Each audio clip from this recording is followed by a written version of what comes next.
I mean, it's hard to really find a difference between the two positions, except that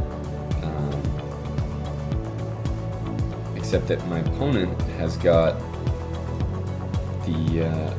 Now he just played c4. He's got more space, but I'm going to go ahead and take the bishop pair here. Probably get my rook to c1. Really common ideas after you take here. Black plays b5, threatens b4 because I take, then the knight takes back, utilizing the pin. So usually you want to avoid this, which is why I'm going to play rook c1. I might reroute this bishop here. Not only is it going to deal with him bringing a knight to a4, hitting this pawn, but it's also going to hit that pawn on f5. So probably something like h3.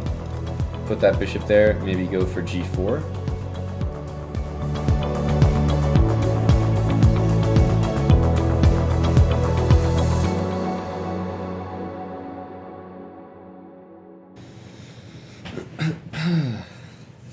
All right. What's up, everybody? Should be live now, and I'll be doing Subscriber Saturday today. Subscriber Saturday on the Chess.com channel here, and for that to happen, I need some friendly subscribers. I need some opponents. So I'll be here patiently waiting for the challenges to fill out. Wait for the people to wake up in the morning. But good morning to I got my coffee here, so I'm good to go. Good morning to you guys. I think I got the couple windows open here. Got the Chess TV window as well as the Chess.com Twitch. Yeah, so if you guys are chatting, I'll be able to see.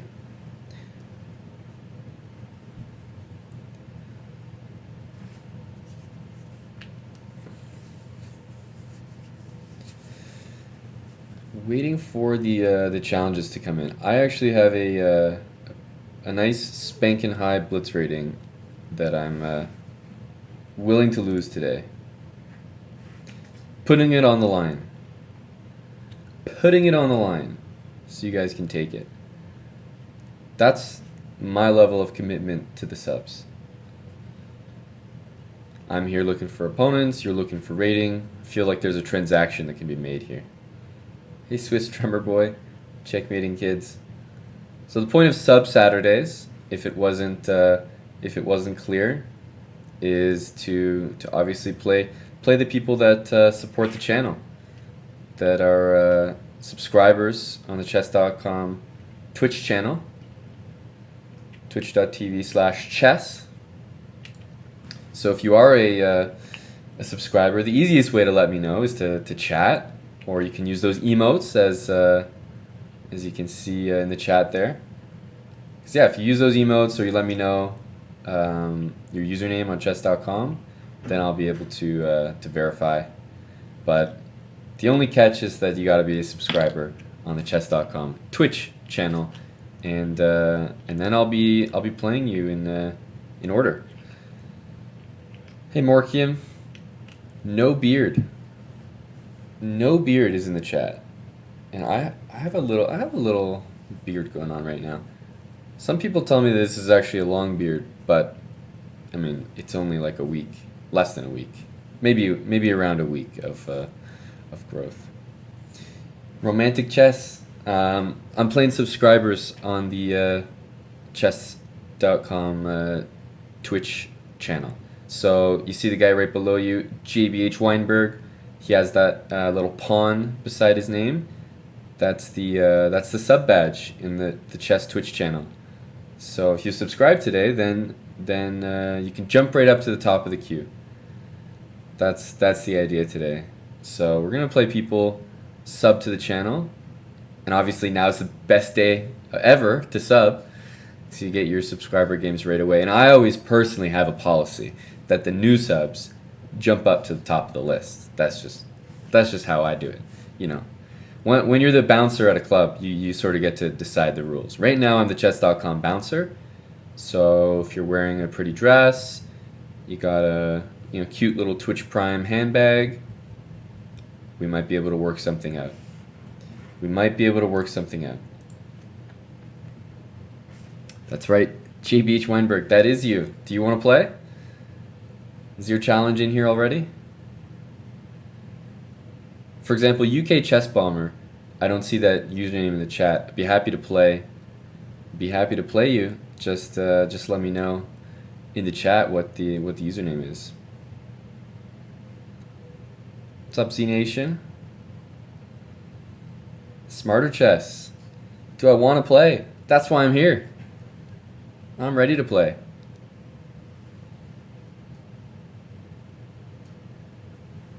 Is that you, JBH Weinberg? The 3-minute one? I prefer the 5-0. Thanks, Swiss Drummer Boy. Tier 1 sub. There you go. I'd be happy to play you, Swiss Drummer Boy. Just get your challenge in. Let me know your username so I don't miss you.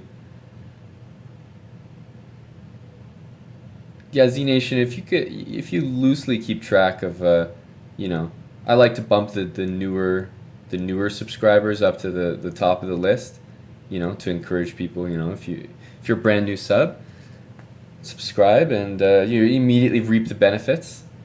But Swiss Drummer Boy, yeah, what's your username? Just remember, if you're in the chat, you want a game, just put your Chess.com username. Really helps out a lot.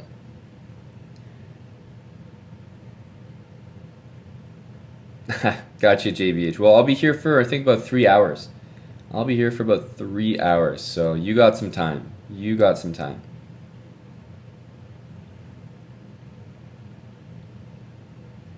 So as long as you're in the live chess server, you can send me a challenge. So I'll start with Smarter Chess, and hopefully Swiss Drummer Boy can figure out the challenge, and he'll be up next.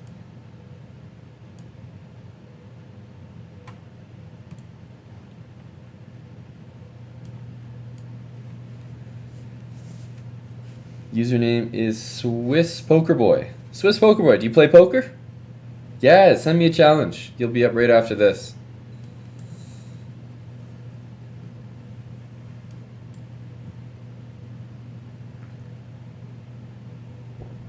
Cold Player 1992, gotcha. I see your challenge there.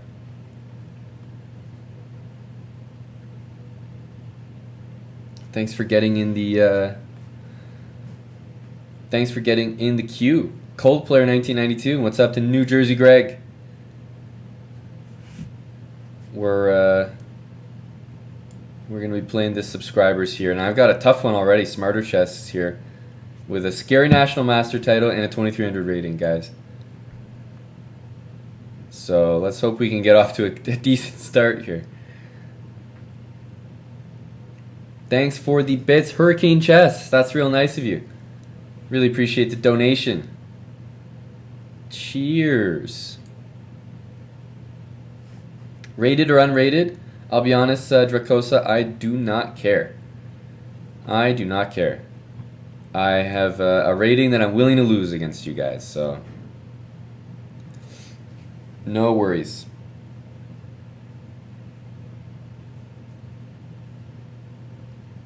I'm trying to take his bishop here, so I'm playing the London system. Usually the pawns go like this because I always want to just safeguard d4, and I mean, it's hard to really find a difference between the two positions except that my opponent has got the now he just plays c4. He's got more space, but I'm going to go ahead and take the bishop pair here. Probably get my rook to c1.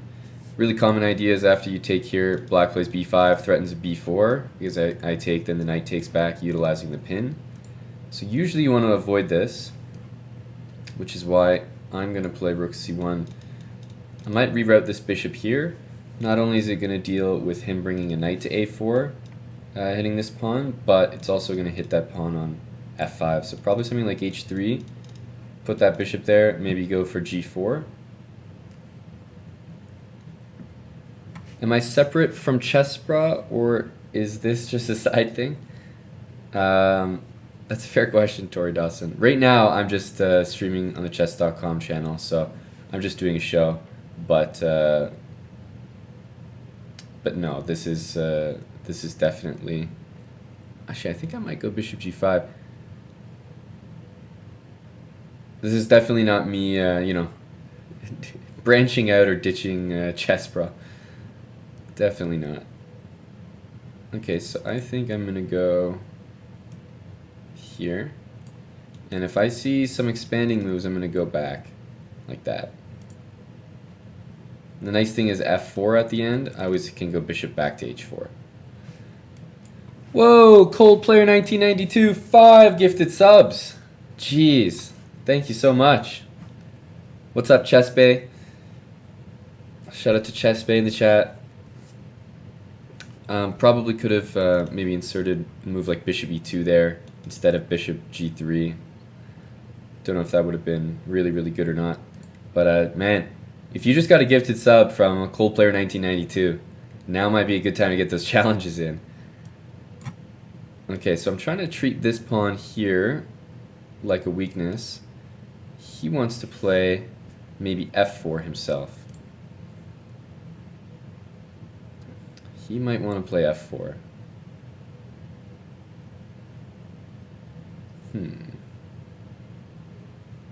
So I think I might have some ideas here. So I'm actually going to play f4, which might look like it's just locking everything up. But after he plays there, I'm going to put my rook on h5 and stop him from playing h5. Let's go bishop e2. Probably bishop e2.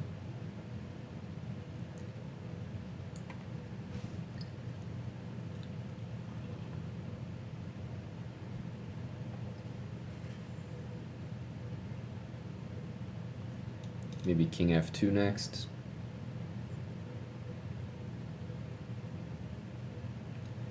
So now I think I want to go king f2. Again, if g4, I'll play rook h5. So I'm looking to try to put some pressure on this pawn. Whoa, that's not the pre-move I wanted. Trying to put some pressure on these two pawns right here. Knight e7 is going to defend both of them, but what I want to do is reroute this bishop here. Maybe put my knight on f3. So he's just gone h5. Interesting. So he's hanging a pawn, but he wants to play g4 afterwards. Huh. He wants to play g4 and sort of trap my bishop out there.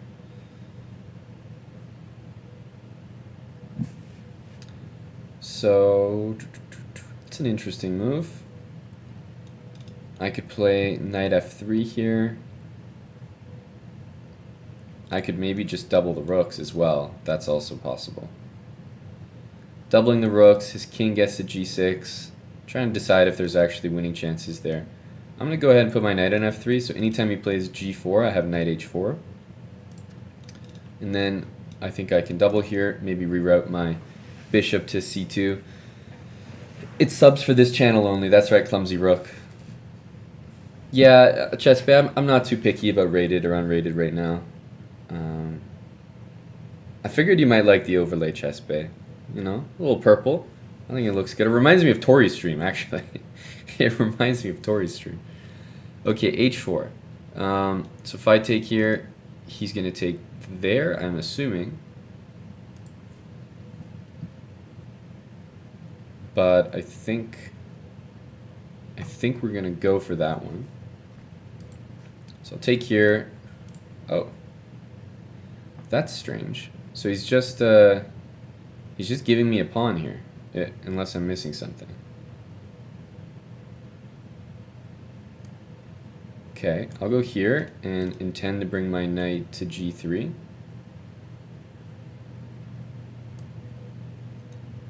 And I think this is going to work out. knight g3 is going to hit that pawn, and I can always safeguard this pawn on h5, and then I'm going to execute my plan of putting my bishop there. And it's just knight on g3, bishop on c2. He can't defend this pawn enough.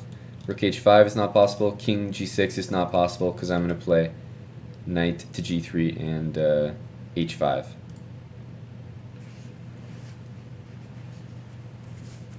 So I think right now, you know, finally my plan of the entire game, got this very solid structure that I've maintained, and I should be able to win some material here.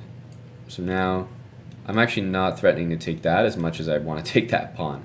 I really want to take that pawn on f5 here. Right, so he's going to defend that. If I take here, he's got to take this way. I think we're just going to go for that. Take this way, I take this pawn. Yeah, and now this is much easier because now I just have g4, rook g1, and don't forget I'm up material here.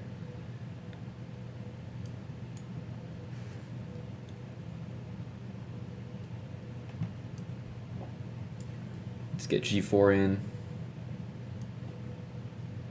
Now the rooks arrive in the position. Play rook g5, and if knight there, I can play bishop g4. I can also play h5. I think I'll start with h5.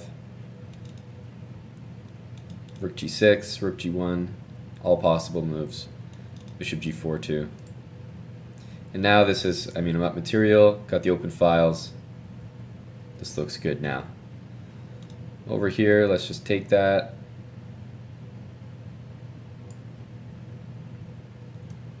Okay, we'll play h5, going all the way here. And if he brings the rook back, okay, well now I just get a queen. That's a queen. Now hopefully I'm able to convert this one.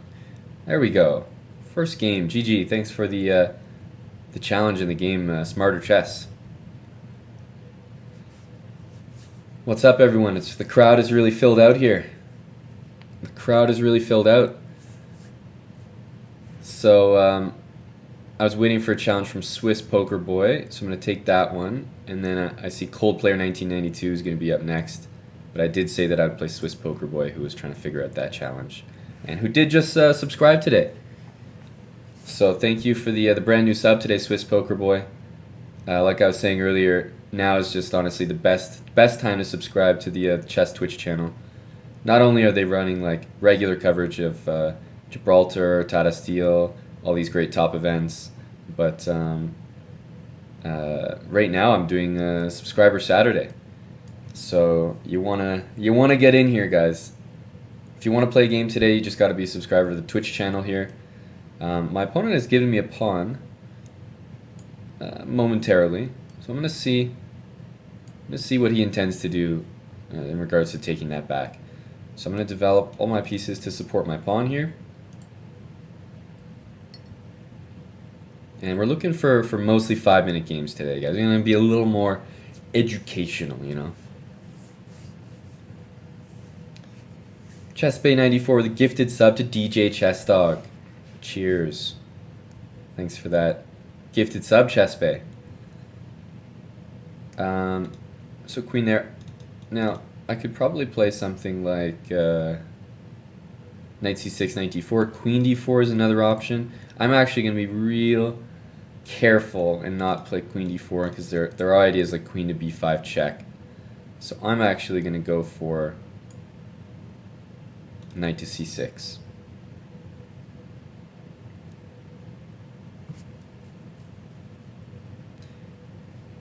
Yeah, Z Nation Chess, I was just saying that people can tag at ChessBra if they're telling me their Chess.com username. Like if you're a subscriber, you're in the channel right now, you want a game, you can send me a challenge once you're in live chess.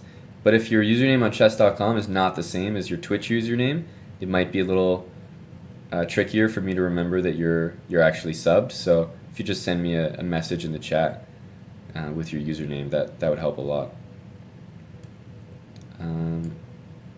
So I could start with taking, then I can play knight d4. I think he's got to play queen d3 there.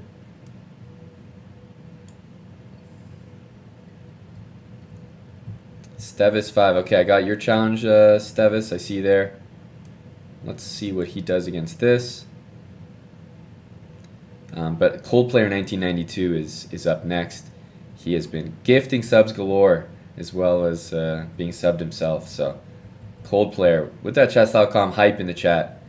If you're a subscriber, the easiest way to let me know is use those emotes. Use those emotes.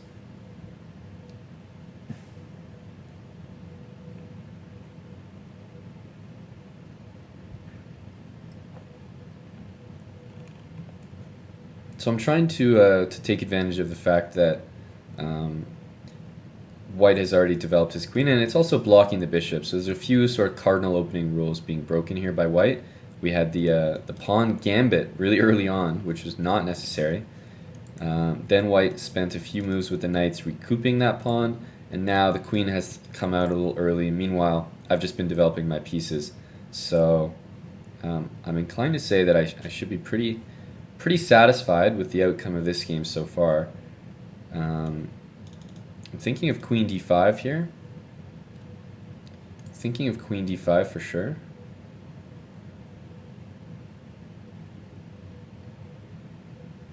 Let's go queen d5. Just hitting that knight probably forces this move because he's in a pin here and I'm attacking. And maybe I'll long castle next. So something like f3, I'm in a long castle. It's going to get my rook hitting that queen, ready to go in the middle of the board. And then a move like c3 to hit my knight away doesn't work because of knight takes f3. So a long castle. Now c3 I can play knight takes f3. And then if pawn takes, I can take the queen and I'm going to win a pawn on f3 for that combination. If the queen takes on f3, then I can play bishop takes e4. So if c3 is not possible, it means it's really tough for him to develop here. You can see this bishop, queen is blocking the pawn that needs to move for that bishop to get out. This bishop, going over here takes time as well, and this is not a particularly impressive square on e2. So in fact, I can even take it if I want. So what am I going to go for here? Thanks, Mad Tantrum, with a brand new sub. Welcome, Mad Tantrum. I like that username too. Again, Mad Tantrum, if you want to play, just get that challenge into Chess.com and live chess. I'd be happy to play you. So I think I am going to take this. Although I don't need to take it right away. So I'm going to start with e5, which is just a nice move to get the rest of my pieces out. And when he castles, I'm actually going to go for bishop c5 straight away. X-raying the king. And he can't take that bishop because he's still pinned to that queen. And he's probably going to have to move the king again. And basically I'm just getting my pieces out one at a time while he has to react to some of my threats, make some extra moves. Okay, c4. So, do you guys remember the tactic that I was talking about? Who remembers? Who remembers? I said as soon as that c-pawn moves, I'm going to play knight takes f3, and if queen takes f3, I can take on e4. And if pawn takes f3, I take on d3 and I win a pawn. And if bishop takes f3, I just win his whole queen. So I'm going to play this tactic now.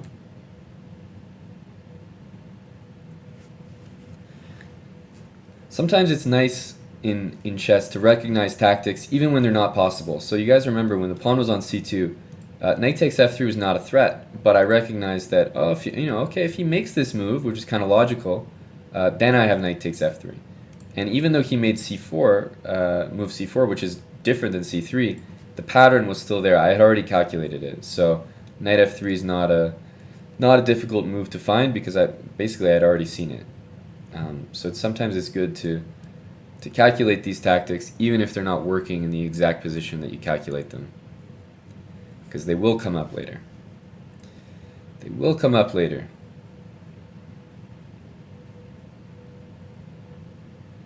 So I'm hitting this pawn now. If white castles, let's do everything with tempo. We're going to go check. And now, just to defend this pawn, I'm just going to play f6. Strengthen my pawn structure. It means also that if this pawn ever moves and the bishop wants to develop, look how many squares are available. No, no, no, No. And d2 also hit by my rook. So this bishop has a hard time developing. Bishop there, we're going to play bishop d3. This bishop is not playing the game, and it means that rook's not playing the game. If you can't develop your bishop, you can't develop your rook.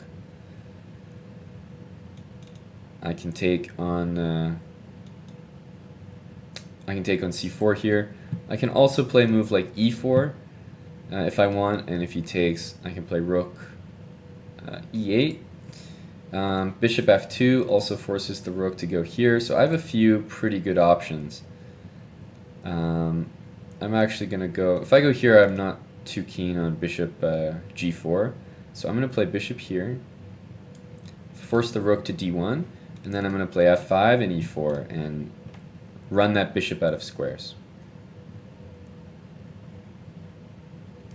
So the rook here is trapped except for d1, and now I'm going to play f5 to take away this bishop check, threatening e4, and almost none of these pieces can move here. Almost none of the pieces can move. Bishop d5, I'll probably go rook e8, just cover bishop e6. He's going to go g3. Let's continue e4.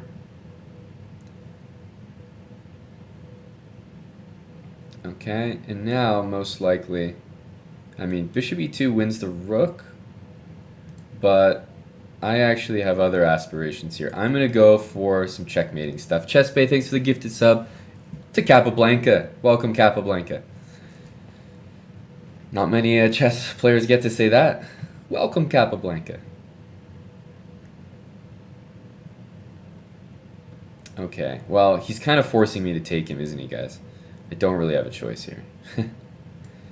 He's kind of forcing me to take. All right. I'm going to play a little combination. I'm going to play e3, so definitely threatening to take here. And if white takes on e3, I'm going to play rook d1, hitting the bishop. And if king g2, then I would play bishop takes e3, and he'd be pinned to the rook on a1. So he plays d4. I think I can just take that.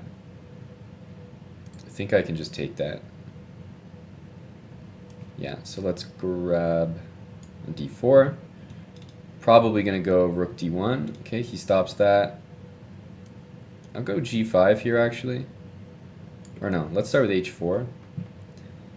I think I'm pretty close to organizing a checkmate here.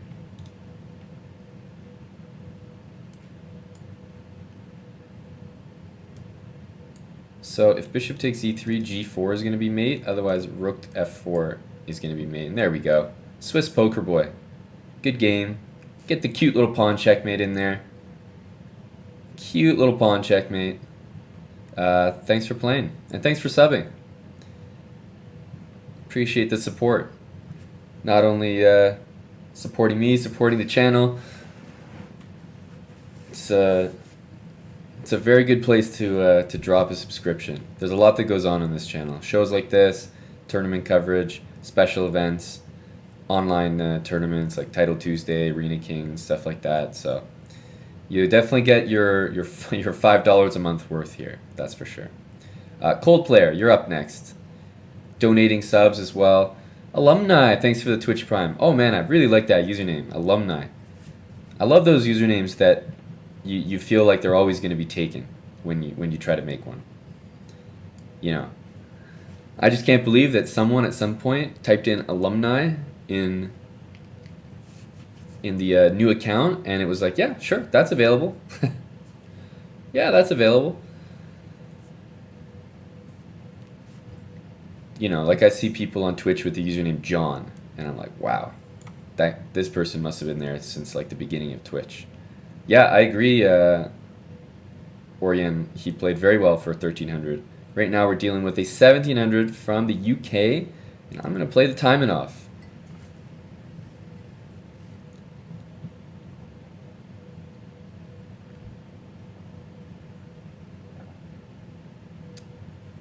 I am still on on Chess, bro. It's funny, it's like the second time someone said that.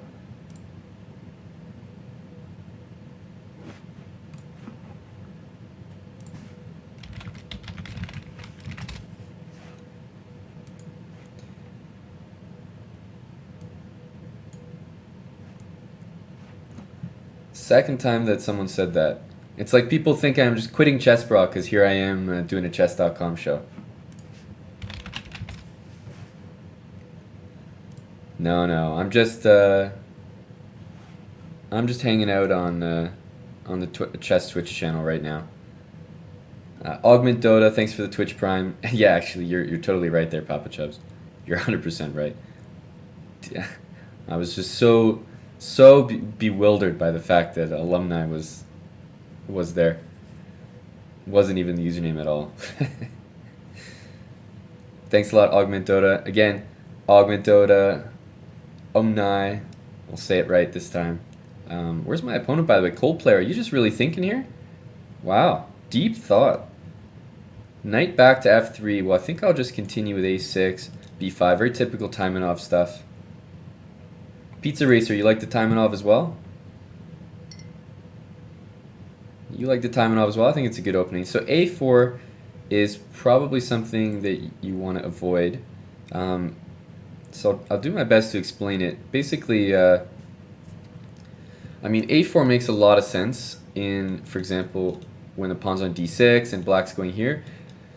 A lot of times you see white play a4, and the idea is to stop b5. Now here, the reason that I think this is probably not a good move is because I've actually gone for a Sicilian with e6, which means my bishop can come out on this diagonal, and something like bishop to b4. Now you can never ever break that pin by playing a3. So if I just put this bishop here, I think white's going to be very annoyed by this pin. For example, right now I'm threatening to win a pawn. I'm allowing him to double my pawns here, but that's because I think his dark squares in the position are going to be very weak if he gives away that dark square bishop. I'll do my best there, Gritty Willis. I'll do my best. Again, anyone in the chat, we had a lot of people subscribe today. Appreciate the support, but if you subscribe, you don't have to just sit there. If you want to play a game, you're one of the privileged few who can. So, just a heads up, if you're subscribed to the Chess.com Twitch channel, you're in the chat right now, you want to play, go on live chess, send me a challenge. The command is actually on the screen right there, /play KNVB 50, and I'd love to get a game in. Okay, so again, taking here has just been defended. I might even play the move h6 just to hit the knight there. Knight e5 looks like a decent move. Uncovers an attack on c3 as well as hits the bishop and the knight. Queen a5 hits the knight, but I imagine he's going to actually sacrifice that pawn here. So what should we do? We got some options here. Just a simple move like d6 is also possible. Can you /lose KNVB and give up rating? Not intentionally, but I might be able to make that happen for you. I can see a possible transaction taking place. I'm kind of liking the idea of knight e5 here. h6 is another one. Bishop h4 and something like knight h5 to bring the knight into f4. So I'm going to go for h6. And if he takes, I'm happy to take these double pawns. If he plays bishop h4, which I think is probably the best move, I was thinking of playing this move knight h5. Looks a little strange at first, but I'm stopping the move bishop g3, so I'm getting ready to maybe play g5 myself, win the bishop pair. And also thinking about knight to f4, and like I mentioned before, it's all about these dark squares. There's no a3 to kick my bishop. I've got d4, e5, and f4 sort of all under my control. And I'm pretty close to taking his dark square bishop off the board, which is only going to increase my control of the dark squares.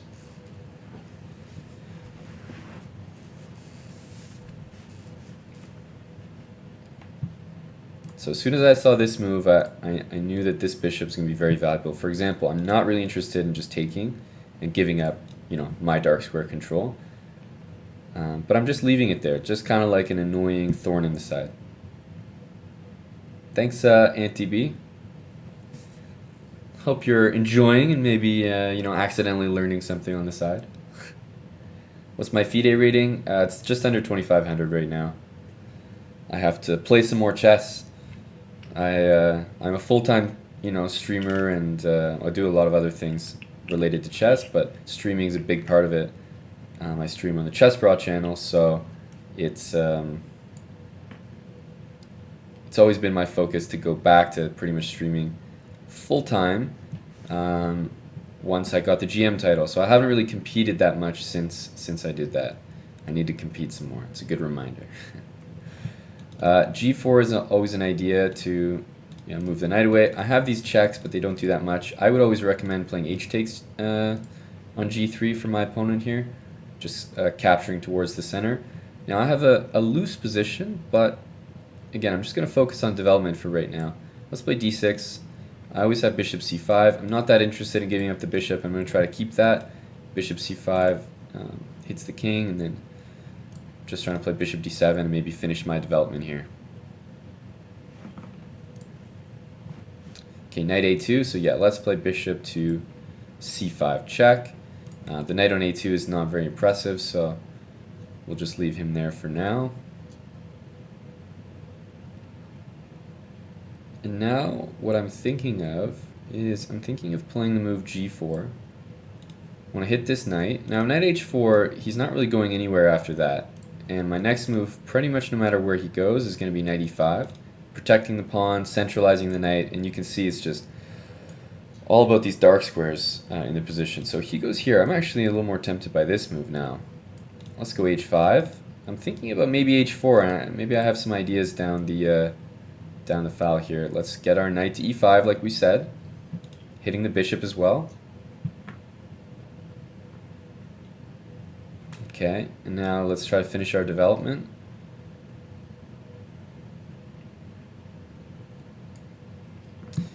I'm thinking that he might want to play knight here to trade off my knight, so I'm actually going to play one move first, which is bishop a7. Just stopping knight there, and also he might want to play b4 to hit my bishop, so this is just prophylactic against all that. This is just prophylactic against that. Okay, queen here. I don't know what he's gonna... Actually, I think... Does he still want to play this? Okay, now it's time for h4, though. Now it's time for h4.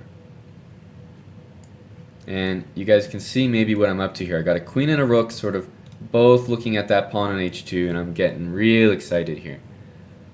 So I can give you an example of what might happen. I'm going to play rook takes, and if he plays knight there... Oh, he plays rook here. Okay, so I'm going to probably play d5, and I'm really looking to open things up on g3 here. Now I'm going to play rook takes on h2 check, king takes. I have a nice knight f3 double check from the queen and the knight, and that's actually going to facilitate queen h2 checkmate next move.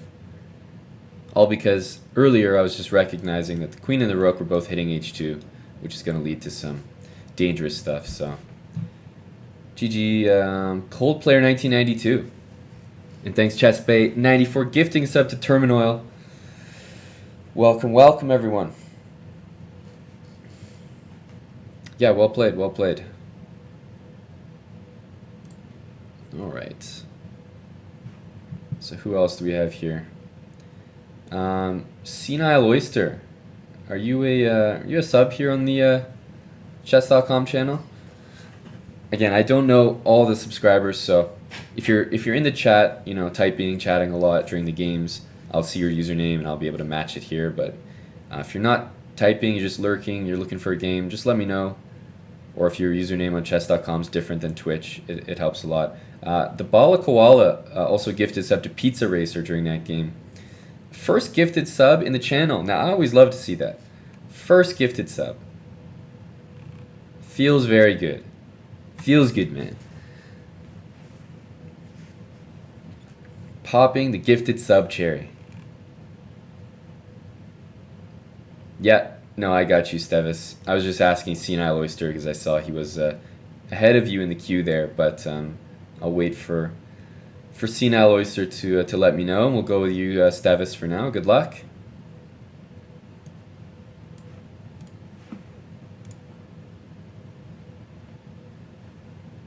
Okay, let's play e4 this time. we're dealing with the Scandi. So I will take here, and let's just go. I mean, what do we want to do? What line do we want to go for? Okay, I'll go for simple stuff. I mean, when the queen comes out early, just got to hit it with knight c3, queen back. I mean, I guess I got to take the center.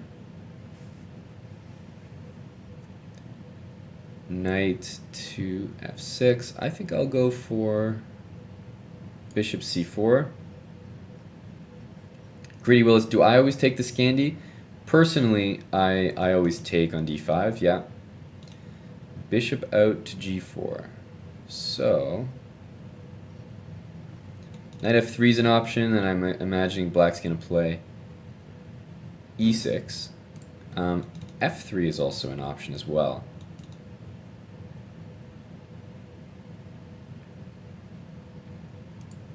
So let's see, which one should we go for here? Black sacrifices, you know, some tempi, you know, taking the pawn going back, but he wants to play like c6, e6, just get a really solid structure going on here. Okay, I'm going to play f3 and see where this bishop goes. I might follow up with like knight e2 to f4 or something like that. So let's start with knight e2. And I might even play g4, I might play knight g3. So I think I'm going to castle, and I'm going to try to execute a plan here. Which involves knight g3 and then f4, f5, really, really fast. So let's play knight g3, bishop's going to go back, and then let's see how he handles f4, f5.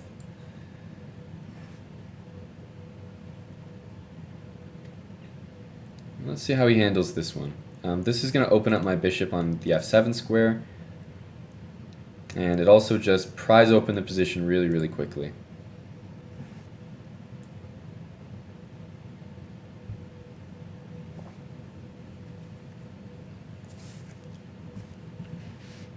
Queen d7. Okay, I thought that was the square the knight wanted to go to, so even seeing this move, I'm already happy with what I did.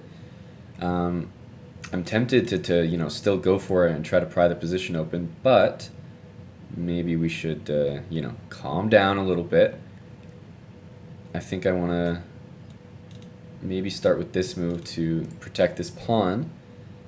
I'd like to get in f5, but I'm not sure if I can make it work at the moment.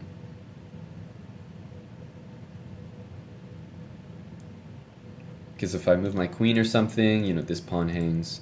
So let's start with just bishop e3, safeguard d4. Bishop there. Okay, I think that queen f3 is probably the way to go.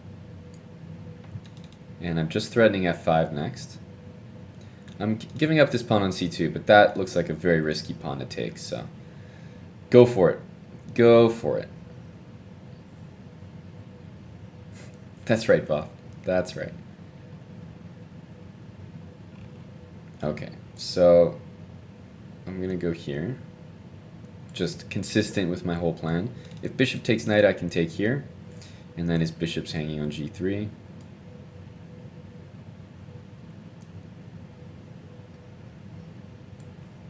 So down the line here, there might be bishop takes h2. And I think I'm going to have to just play king h1. So let's say takes, bishop h2. I'm going to have to play king h1. Or I don't have to, but I think I prefer to. Because if I take it, there's actually coming knight to g4, hitting my bishop on e3. So maybe this bishop is a little bit loose. Maybe this bishop's a little bit loose for my liking. I'm just going to sidestep that. Even in positions like this where you're down a pawn, you can often have really good pressure on f7. So something like bishop here or knight e4 actually does put some really good pressure on him. Let's go for this one. And I got knight e4 coming up next, and again, he's not developed here on the queen side, so it's not that easy for him, I gotta be honest. Hey, Japanese tutor. Is that my real hair? Yeah, it's my real hair. No, this is I'm from an anime. I'm from an anime cartoon, and just me trying my best here. Okay, I guess we got to build up the pressure here. I'd like to have a little more in the position than I do, but okay, for now, kind of committed to this. Opponent's playing very well here. He's got pressure here. I would probably play rook there, and like, not that I'm threatening anything, but just good developing move. b5 could also be played, but I don't like giving up the weakness for him. So I'm going to stop that b5 move. Not that I really want to prevent it, but I just also want to maybe give a little extra room for my bishop here. Yeah, I can agree, Miko, but, you know, even if he's listening to this stream, I think he's playing very well. Bishop c7 looks like kind of a nice move to me. Just getting that bishop off the square there. So now the question is, what do I actually what do I actually do? What do I do? Okay, I'm going to play b4. Maybe bring this bishop back, play a5. Something like knight there, I can drop back. Eventually I'd like to move this knight from c3. Maybe play c3 myself.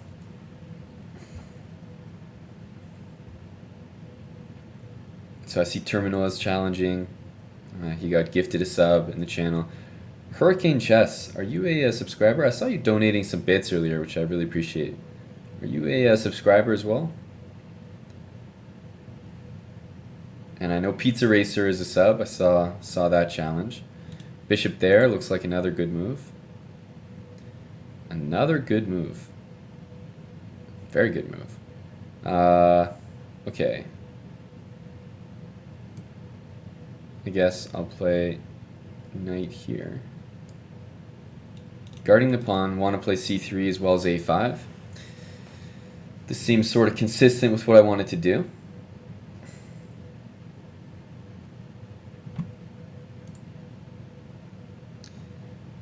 So, I mean, my opponent really can't play g6. h6 can be played, but not particularly impressive. I can move my bishop back, and I'm just keeping this pressure all the time, which means that it's kind of hard for him to move. I want to play c3 and a5. And then this knight can probably reroute somewhere to the in the kingside direction. d5, overdue? Yeah, maybe d5, but before this bishop was here, knight b6 was always concerning to me, hitting the pawn and hitting my bishop on c4. Unfortunately, this looks like probably way too long of a think for the type of position it was. I'm going to play, I would like to play here, but g6 makes my rook look a little awkward. So if I go here, is there rook e4? And then maybe bishop,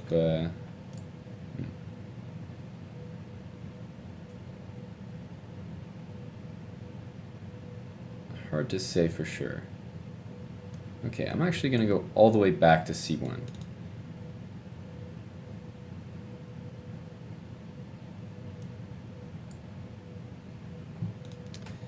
Guarding that pawn. Okay, let's get the king over. Let's hit the rook here. Maybe the knight can go to h5 next.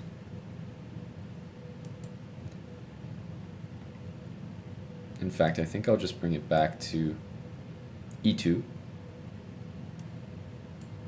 So now if g6, I can take it, which is nice.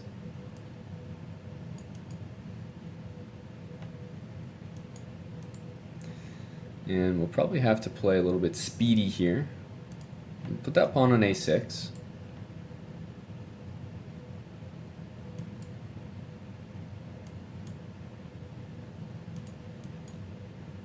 Like this, and we'll hit this knight now. Opponent's playing very well.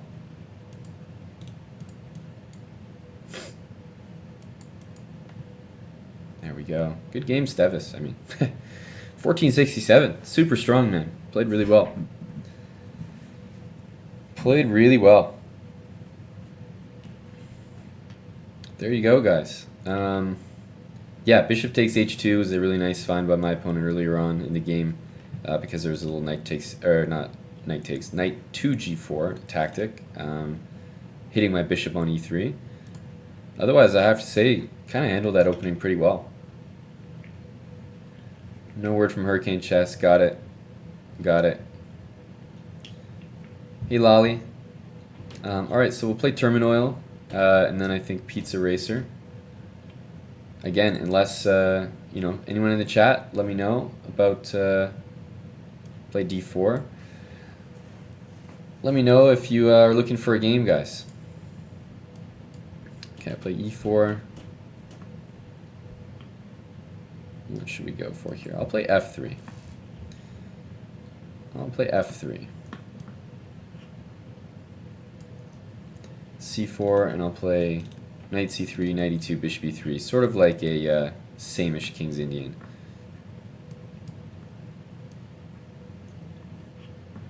Sort of like a same-ish.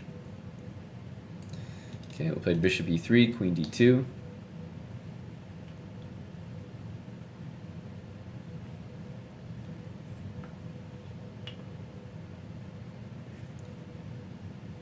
So in these type of positions, well, in the King's Indian, the bishop's usually on g7. This is more like a sort of an old Indian or like a modern. It's actually, I think, called ready setup for black. I'm a big fan of this setup. I think it's really flexible for black. But okay, let's play rook c1. So we're sort of preventing the b5 move here. Might play d5 myself.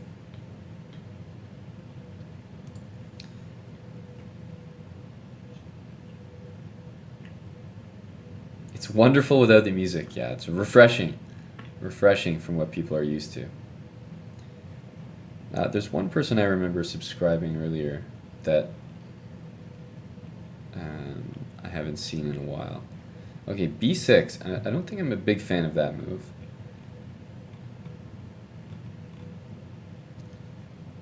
Don't think I'm a big fan of that move. I think it was Mad Tantrum. Mad Tantrum. That's one person I remember. Mad Tantrum. If you want a game, let me know. b6. Okay, so again, I don't think I need to do anything specific on the queen side. These are probably what black intends here. In order to get this bishop out, I have a few options, but this threatening knight to f5 looks like a start. And if takes, I don't mind taking with the bishop because it's not like my bishop can get attacked. If I get attacked by c5, I go back. I'm very happy to see that. That gives me the d5 square. So I'm threatening knight f5 here. g6 looks like maybe a logical reaction, but it does weaken some dark squares around the king here.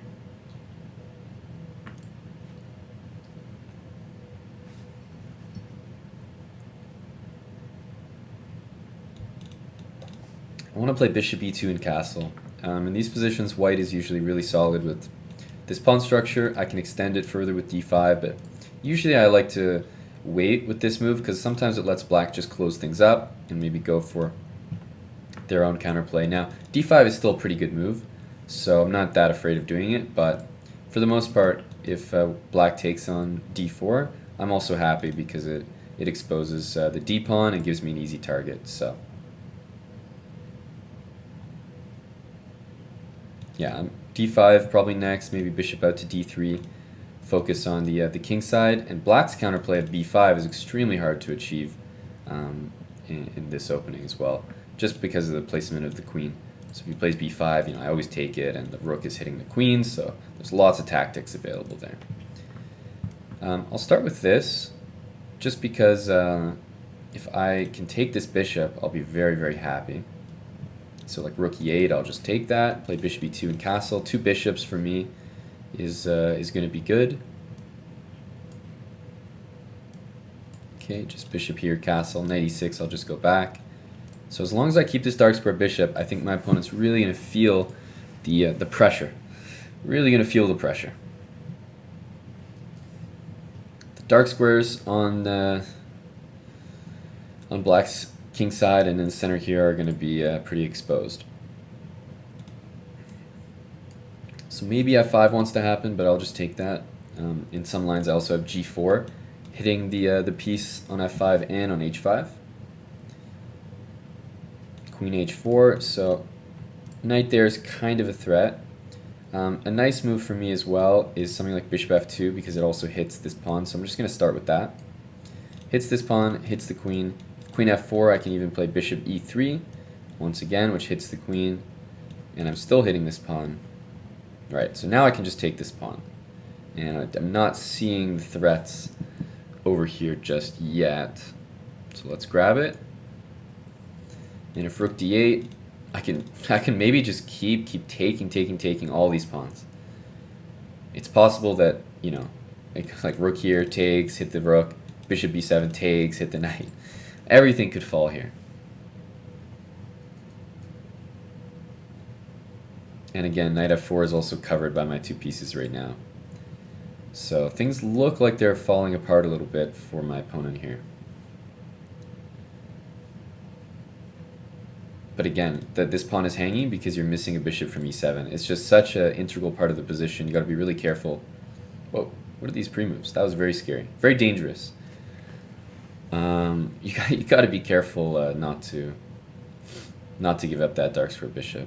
Okay, bishop e6 played. Again, I think I can keep taking here. After I take, I'm pretty sure he wants to play knight to f4.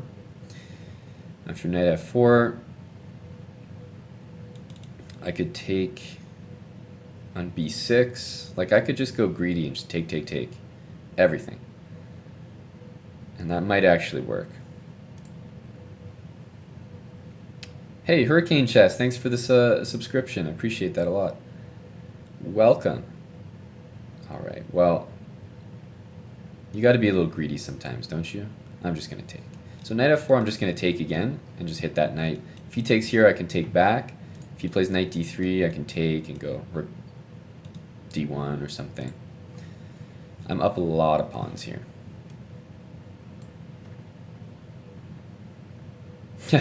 Guys, should I keep taking? Should I just keep taking here? Sure. I'll keep taking everything. I'll just keep taking everything. And I'll put a knight on d5. If he takes here, I want to take back. Rook to c6. There's no knight e7. That's actually covered by the queen.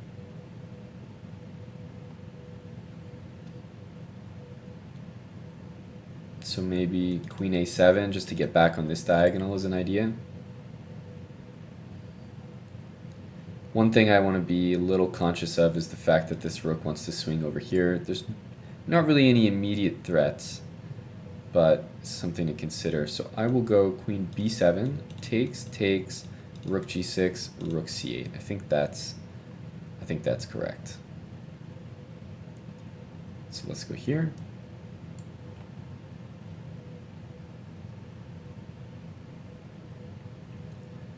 And if he takes, that's fine with me as well. I'll take back.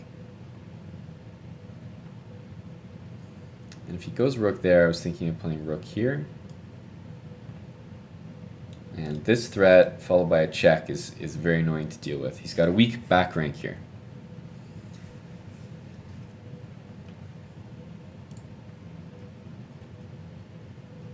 Okay, rook there.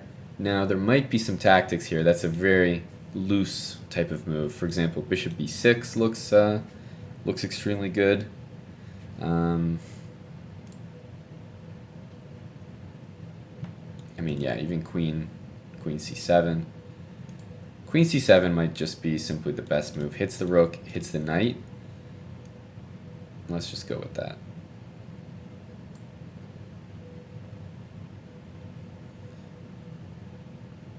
Okay, so now I can just play queen takes d6 because he's pinned here. And after rook takes rook, I take on e5. And now I'm up a piece on top of course, all those pawns that I snagged earlier. f6, I go queen e6 and pick up the rook. GG Terminal. Thanks for the game. I think losing that dark square bishop early on, you just can't do in an opening like this. Too valuable. Too valuable. Hello, Algebra.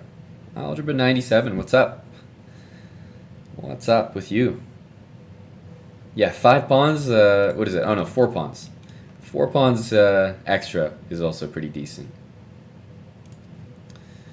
But yeah, I think that allowing knight f5 and just taking is too much. It's got to be. Position is too easy for me to play with the dark square bishop extra. So yeah, maybe g6 to stop that, or somehow your tempi have to work out differently, that you castle and play rook e8, bishop f8 before I have a chance to do that. Okay, Hurricane Chess. Yeah, just send a challenge on Chess.com. Is your username the same? Username the same? I'll go with Pizza Racer, who I know is a sub there in chat. And then we'll go with... good luck, Pizza Racer. We'll go with Hurricane Chess after this. Okay, I'm going to play e5, one of my favorite openings. One of my favorite openings.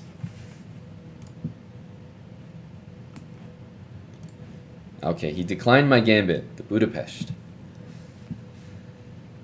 So I'm going to play bishop c5. The reason I'm doing this is I want to play the move d6, but I don't want to trap my bishop in there. So it's always good to get your bishop out first, then play d6. Knight there. I'll just play knight f6, castle. Pretty simple chess so far. I think you're fine to castle sooner, Terminal, in our game. There we go. There's a nice tactic that I can bring out for the stream. Bishop takes f2. You got to be real careful. Bring that bishop out when it's undefended in the opening, because now I'm going to take here, play knight g4 and queen g5. Yeah, Terminal, I don't think there's any problem with castling earlier. You know, I'm not like about to launch an attack, because you can always play ed4 and you know, play in the center with d5 break or something. It's pretty risky for me to just launch an attack there. I've also played rook c1, so I'm kind of making it clear that that I'm not going to put my king on the queen side. So king d2 has been played. That is just a free pawn for me. Knight e4 is not really a threat because I can take it. I also have h6. Yeah, h6 is looking pretty good. I'll start with h6, just clarify this here.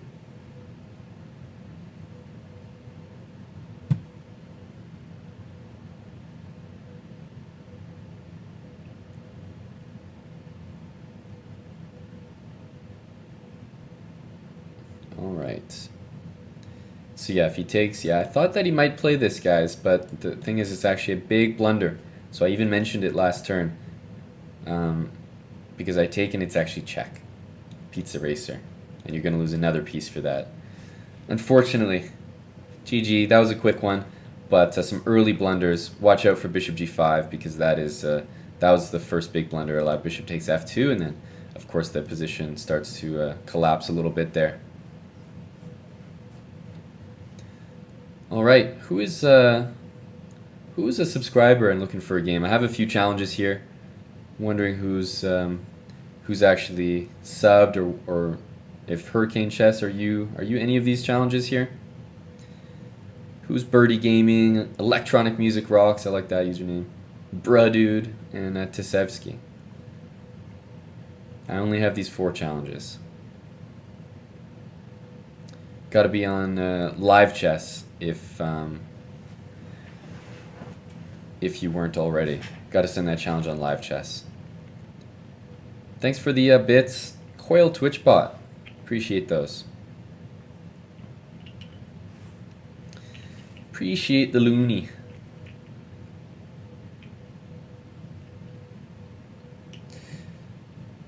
Good evening, Dark Frozen Dream. I'm guessing you're from the EU or further. Good evening. It's for me, it's just early afternoon. Early afternoon over here. Do I play in full screen? No, I almost never play in full screen. Hey, there we go. Hurricane Chess. Got your challenge now. Greece, very nice. Oh, I've been to Greece a few times. I've been to Athens. I've been to, let's play the Dutch. I've been to Athens. I've been to Heraklion. I've been to Porto Caras. All beautiful, beautiful places. Let's play knight f6.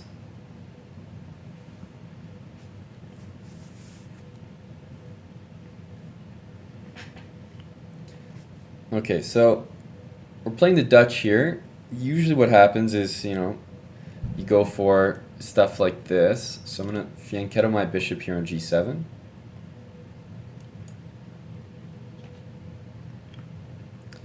And I'm going to play d6, which is going to blunt this bishop. He's going for sort of a London system setup. And I think I'm going to go for a quick e5. So let's castle. I don't really care about these checks. I'll slide my king over for now. He's going h4. Very aggressive. Very aggressive. So after h5, honestly, I think I'll just take it. I'm not that scared yet. I might get scared, but I'm not scared yet. So my first move is going to be queen here. I like this because it lends a little support to h5, just in case he's thinking of something like this. But my real idea is to play e5. And I want to get some counterplay in the center. Okay, this is nice. Now I can play knight c6. So he's played bishop e2. He's kind of telling me he wants to play h5. I understand he's going for the attack here. But he's neglecting the center of the board. Neglecting the center of the board here. After bishop e6, he's got to move bishop to c4, which is going to...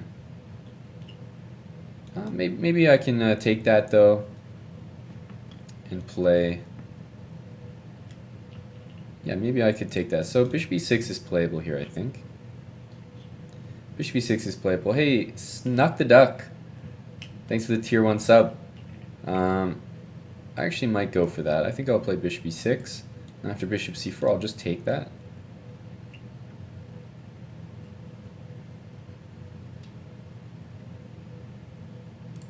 King h8 was the other one, which maybe I should have played. Now he goes for that. It's kind of surprising. So my first reaction was, I'll just take this and take this. And I don't think that's going to change. If I play bishop d5, he does have the move bishop there. But what I'm going to do is I'm going to take first. I'm going to let him have this rook. And then I'm probably going to take on e3. He's going to take back, and then bishop d5 hits the queen and hits the pawn, and also hits g2. So I just think I get extremely, extremely good compensation here. So I'm going to try my luck. Queen takes b7 looked very risky to me. I think the move bishop c4 was probably superior.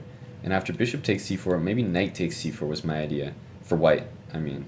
And if I took his bishop, he has knight d6 check from the queen on b3. So I thought bishop c4 was a lot more critical than queen b7. Queen b7, this just looks so greedy. Again, one of the themes of my opponents for the last couple games has just been not developing. Just a bunch of pieces not playing the game. And that's always very dangerous. So bishop here, he might play queen takes, just because it guards that pawn there.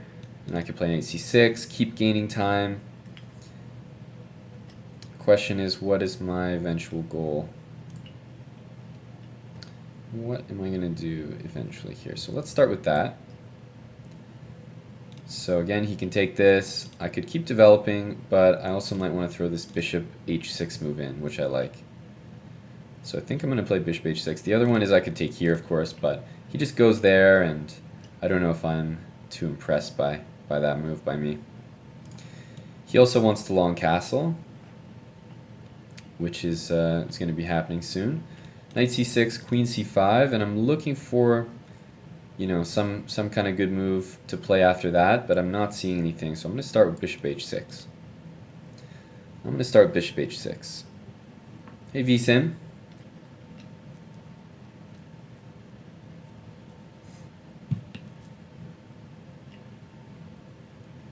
So we'll hit this pawn. It's actually really annoying for him to defend. If he plays knight f1, it actually does defend the pawn, but again, kind of undevelops a piece. There's so many pieces sitting on that back rank. If he does that, it also makes bishop c4 less possible, which might be a nice move for him. Also, of course, knight f1, I can play bishop takes g2, hit the rook on h1 and the knight on f1. Okay, so he's just going to castle. So, the reason why I might not take this straight away... Okay, so the thing is, if I take this straight away, I can take on g1 and I can win a bishop on e2. So that looks really good. The only rationale I would give for not taking it right away is if knight c6 would force queen c5, then I would just get a free move. But after knight c6, he can move his queen somewhere else, so I'm not going to take any risks. I'm just going to play this. Hits the queen. Queen moves somewhere. I play bishop takes knight, and that uncovers the attack on the bishop. And this should win me a piece here. At the very least, should win me a piece. Okay, queen takes c7. Now, I could be a little bit greedy here and try to keep attacking the queen. That's possible. Once again, I have this piece sort of available when I want it, but rook f7 looks like I can kick the queen around a little more, so I'm going to do it. Where does the queen go? If it goes to a5, knight c6 again gains tempo, or if it goes to g3, I've sort of removed it from my premises here, which is nice. Knight e4 is not quite a threat because of queen takes here, but I think I can still push him around with f4. Let's play f4. Okay, queen goes all the way back. Again, I don't actually want to win this piece anymore. Now I'm thinking about some real checkmate ideas, and I got some moves coming. So I think I want to start with queen a4. I'm going to threaten this pawn, stop bishop c4 myself. The knight's still pinned, and once this rook swings over somewhere here, I think he's going to be in some real trouble. These are some really powerful bishops here as well.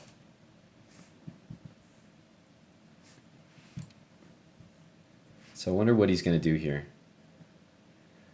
I really wonder what he's going to do, how he's going to get out of this one. So this guy right here, by the way, just dominates the whole position. Bishop on e3. Wow. I don't know, he's not even threatening bishop there. He might be threatening bishop to b5. So if I play bishop e4 to threaten mate, he does have bishop to d3.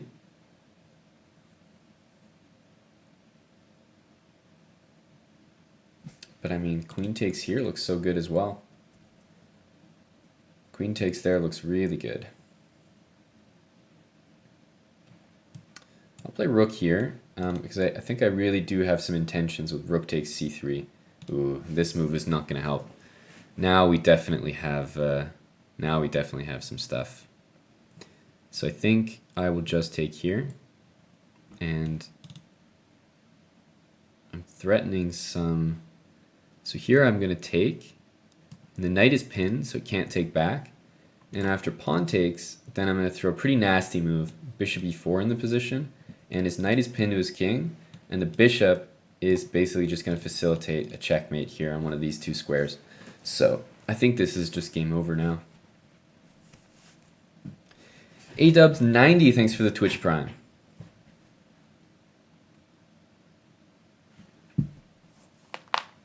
That's a fair comment, DJ Chess Dog. I will remove its stare after this game. All right, and when you have a choice, guys, between checkmate here, and checkmate here, what's the obvious answer? Queen b1, of course. You gotta hang your queen. Always gotta hang your queen for the nice mate. GG, Hurricane Chess. They're all checkmate, but queen b1 is clearly the correct move. Anyone who plays these two moves is simply wrong. So keep that in mind. Don't be wrong.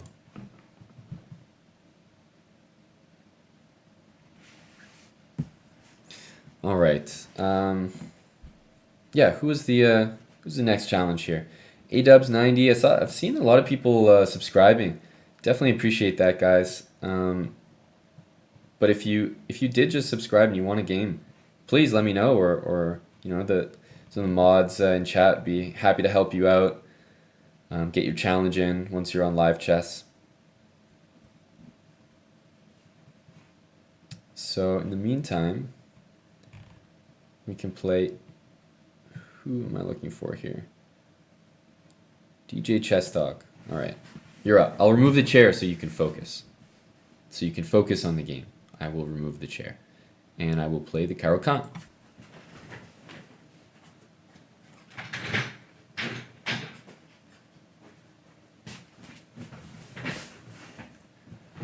There you go. Now the chair isn't staring into your soul.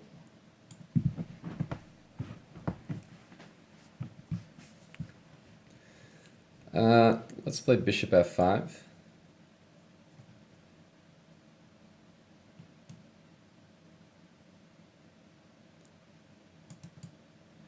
Okay, so white usually plays for knight g3 and h4. I could play h5, but I think I'm actually going to just play h6 this time. h5, bishop back, bishop d3. I'll take that. This is usually how the Caro-Kann goes here. Yeah, I'll take that guy. And I have the option. I could play c5 here. I could play queen b6. I'll go for c5. Queen b5, I go here. I'm expecting, probably, usually c3 is really normal in these kind of positions. I'll put my knight on e7 to c6 and maybe this guy to d7. So if I'm thinking about all three of these pieces, where do they want to go? If I just play bishop e7, well, my knight on g8 can't go anywhere. It's really bad. So I know that my knight has to go to e7. It's the only square available. So it can be nice to start with the moves that you pretty much know you're going to play. So I'm going to start with queen b6. Put pressure here to stop this bishop from moving. Also guard this pawn so that after knight e7 I'm not just hanging it. Knight d7 would have been a good move there as well, but I'm also reserving the idea of queen a6 here in some lines. Trading the queens and going for an endgame.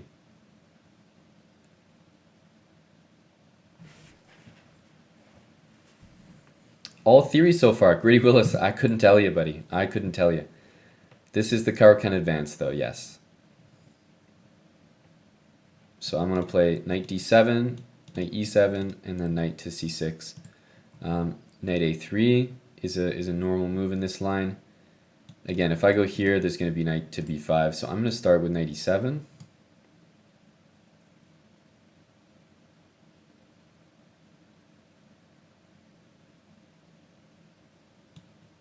Put this knight there. I think that knight to d7 was a more accurate move than knight e7. It's a little bit unnecessary to play this one first, most likely, but should be fine.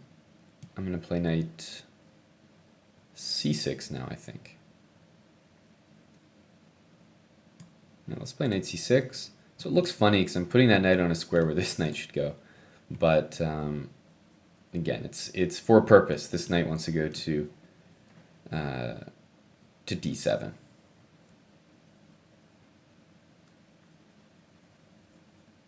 Okay, so I'll play knight d7, I think. Yeah, I'll start with knight d7 and then just bishop e7. So all my pieces sort of get to the squares that they want to go to. And it's like a French where I've gotten rid of my bishop, which is going to excite a lot of French players. That's always a good thing. a4 has been played. Is a5 exactly a threat? Not quite. Not quite. So I think I'll just finish my development here. Queen a6 is still an idea. These double pawns are not as bad as they look. I can play rook b8 next, sort of operate there. I also have knight a5 into b3 or c4, which might make a lot of sense. a4 also means that after I take on d4, that I do have the b4 square available for my pieces. And right now, he maybe could move that bishop, maybe, and after takes, looking for the idea of rook to b1. But it's not like I'm just going to take this no matter what. I might start with other moves like knight a5, queen a6, rook c8.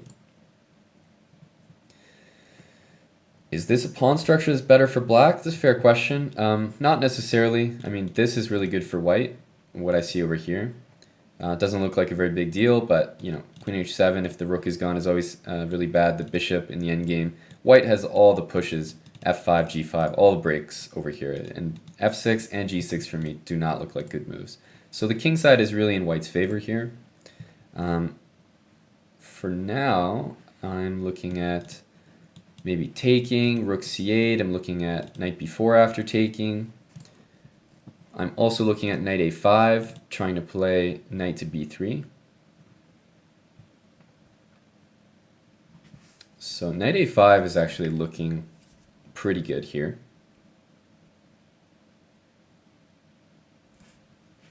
Yeah, I do like knight a5 here. So let's try to play knight b3, and then when the rook moves, I think I do want to take that bishop on c1. Next move can also be rook c8. Castling is a move that's probably, I mean, I'm going to play it eventually, I think, but I'm a little scared to do it right now just because f4, f5 is really quick. And my opponent's king h1 move tells me he wants to play f4, f5 because he's getting off that diagonal. Sometimes there are some tactics like after f5, for example, knight takes e5. And the pawn can't take because it might be pinned to a king on g1. So because he's sidestepping that stuff, I have a feeling that, you know, he's going for that. Strafe, I got your challenge, but you just have to subscribe to the channel you're watching on right now, the Chess Twitch channel. It's $5 a month. I mean, you'll get a game against me right away. Be happy to play you, but it's also not the, like I've been saying, it's not the worst place to subscribe, guys. It's a lot of tournaments and coverage and other shows, not just mine, that happen on this channel. So you really get your money's worth here. Okay, so b4. So I'm basically compelled to take this. And if I take here, there's rook b1. So I'm going to go knight c4, I think, and play rook c8 next.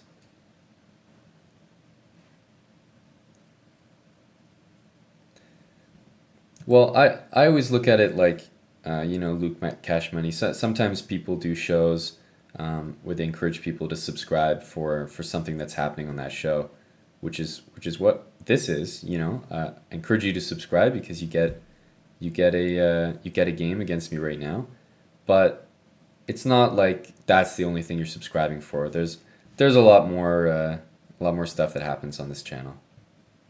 I think I want to play a6 and undermine this pawn here. Let's go for a6. So if he takes, I can consider taking with the queen, the rook, or the pawn. All look very decent.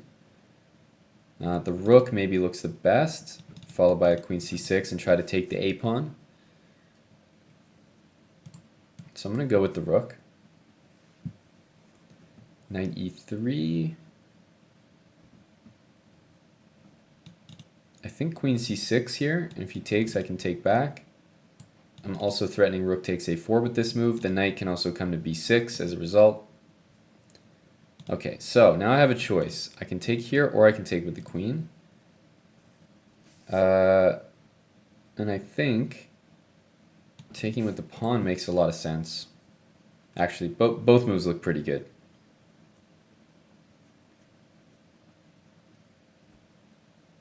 Both moves do look pretty good here. I'm going to take with the pawn, play knight b6 into d5. So I'm hitting the pawn here, but I'm also intending potentially knight d5, where I'm going to go right now. And I can play b5 because he can't take, and I hit the rook there, and now I'm going to get two connected passed pawns together, which is going to be really nice. So I'm going to take here. I'm going to play b5. He can't take because the rook is hanging, and then I'm going to play b4 and run these pawns down the board. Probably now is when I want to castle.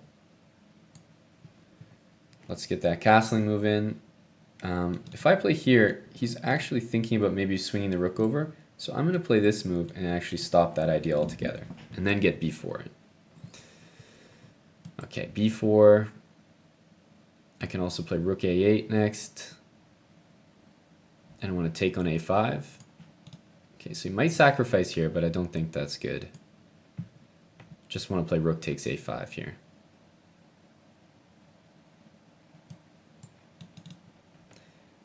Rook takes a5. Yep. And now I've got these two connected pass pawns here that are going to do some work for me. Let's trade the queens if we can. Now we're going to play probably c2. Threatening knight here. Now we can take this rook. Take this knight too. GG. DJ Chess.com. Hey, Strafe, thanks for the tier 1 sub. How long is the queue? Well, Strafe, you're in luck because it doesn't matter how long the queue is. This is my show, so we get my rules. And my rules, Strafe, are that new subs get bumped up to the top. Those are my rules. So you get a game right now.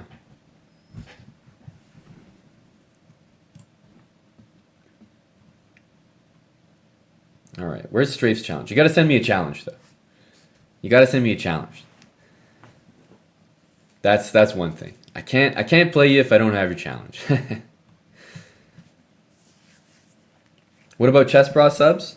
Now, Chess.com sub, now you got to be subbed to the Chess.com Twitch channel. That's the base rule. Once you do that, then there's leeway. Then there's leeway for me. Oh, Snuck the Duck's handle is Leon de Witts. Awesome. Awesome. Leon from the Netherlands. Leon from the Netherlands. Okay, I don't have your challenge there, Strafe. So I'm gonna play Leon de Witt right now, and let's play c4. Someone was asking for an English, so there you go. Let's play c4, and next up will be Strafe. I just didn't have your challenge, buddy, so I couldn't. Got to keep the show moving, but you'll be up next, Strafe. Okay, let's play g3. You probably did, DJ Chess Dog. I don't know that much about that myself. I thought when I played knight e7, you could have played d takes c5, would have forced queen takes, and then you would have got bishop e3 with tempo. So I thought that was probably a good move.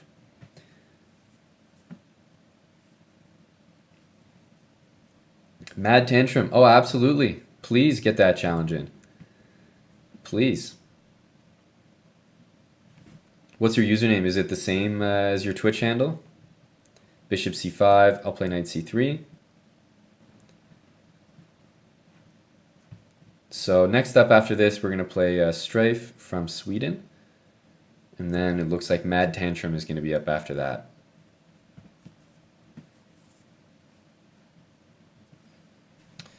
Okay, so normally what I do against the English is I go like this and I try to play e4 and e3 and d4, excuse me. A lot of people play e3 and knight e2 to play d4, but I think that's just weaker than knight f3 in the same plan. I just don't think it's as good. So I'd rather have my knight on f3. e4 is never an issue. I always have knight g5. Black's, of course, doing a very solid setup. Normally knight c6, a6, tuck that bishop away, castle is the main way that you handle the position here.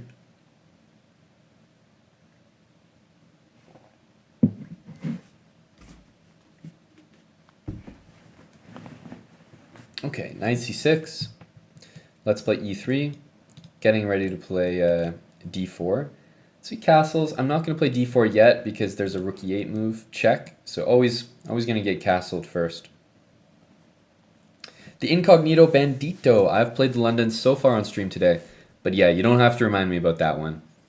I usually do play that opening, so you'll definitely see a London on this stream. Okay, so he plays a6, makes sense. I'm going to play d4, takes, bishop a7. I'm going to play h3. No matter what he does, even if he plays bishop a7 here, I'm going to play h3. It's actually normal for black not to take on d4 and just play the bishop back.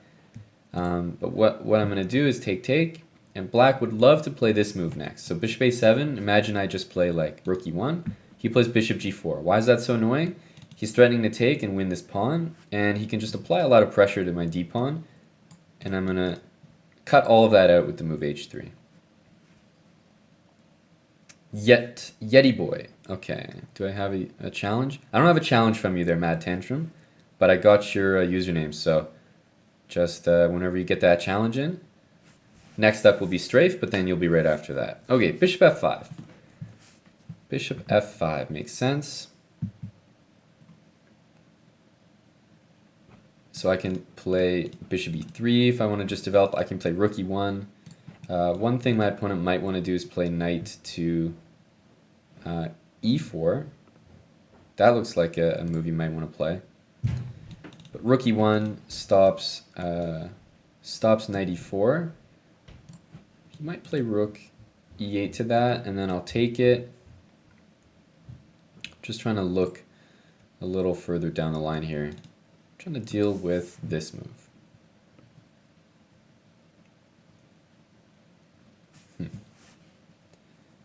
Okay, I'm going to play bishop e3, and if knight e4 happens, I'm going to play knight h4, hitting the bishop and uncovering an attack on the knight. Then he's going to be forced to play knight c3, and I'm actually happy to take back with the pawn in that case. Okay, so he goes here. Now what I'm going to do is, I think I'm going to go g4, force the move bishop to g6. He can go bishop here, but you know, giving up that bishop like that does not look right. Does not look correct. And the reason I'm doing this is after bishop there, I'm going to play knight h4, and I'm simply going to take this bishop off the board. So there's no knight e4. First pieces I'm going to take, bring my queen to d3, and I've got a nice bishop on this diagonal. I think this is a good position.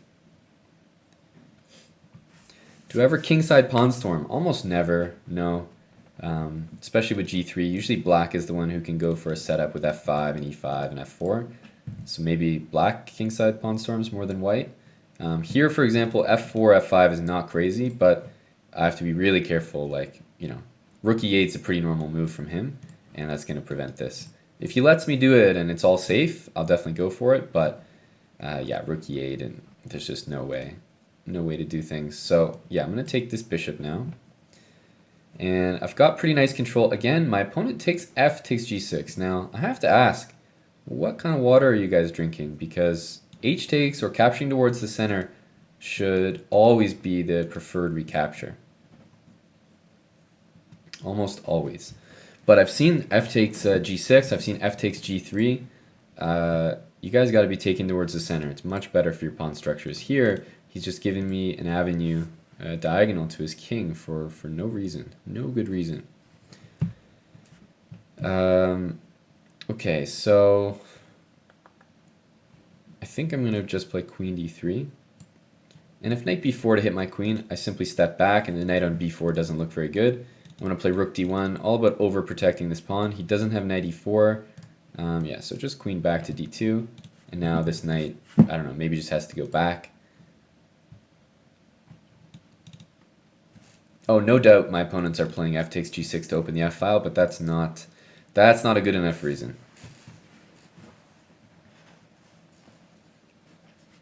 That's not a good enough reason. So yeah, I want to play rook d1 badly because it's going to overprotect. Now, why do I overprotect? I've already protected this enough. You might think, okay, what am I doing? The reason is because now, for example, my bishop can consider moving, my queen can consider moving. When you protect something 3 times, then you can choose one of those pieces to move. So, but actually by overprotecting something, you free up all the pieces that are currently protecting something. I hope that makes sense. If I have 2 things protecting a pawn that's attacked twice, then neither of them can move. If I suddenly protect it a 3rd time, you know, it might facilitate potentially all of those pieces moving. So it's just a move for flexibility. If knight d5, I could do this. I'm not sure I really want to trade. If I play g5, the knight swings into maybe f4. Don't know if I want to do that right now. I also don't want to play d5 generally because it allows this. So what do we go for here? This a3, b4 to b5 is a pretty solid plan. I'm trying to see what he's threatening. And I don't see any danger on the f file. I don't see any danger on the e file. So I'm actually clear to sort of do what I want. And I think I'll go for this. I want to play b5 and then takes and bring my knight into b5.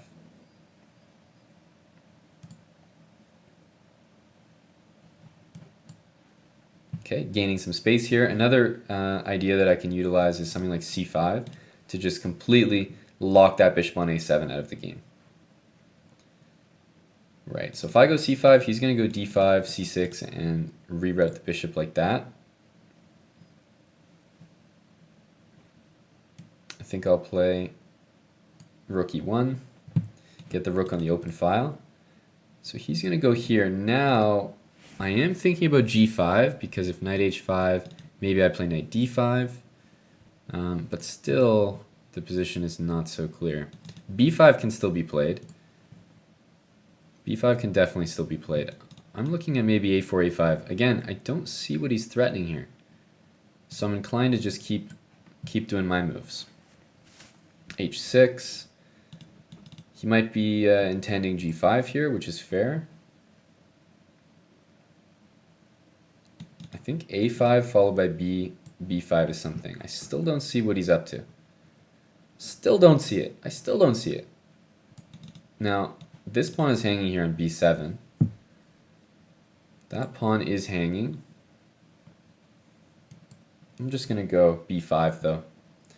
Nice and easy. I'll take with the knight, hit that bishop.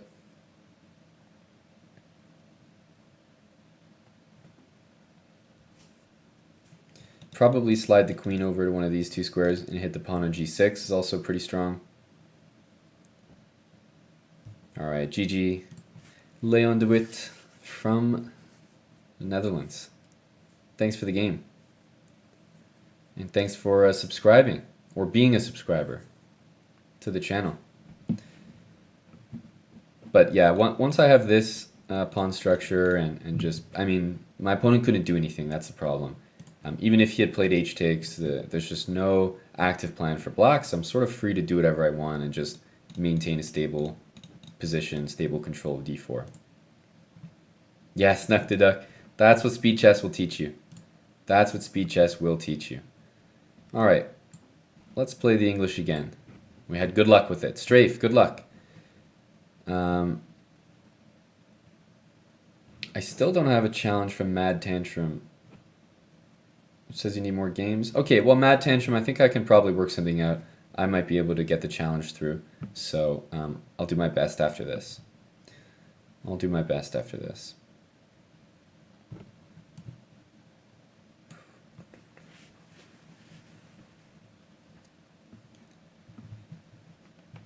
Alright, is it going to be the same type of opening? It looks like it.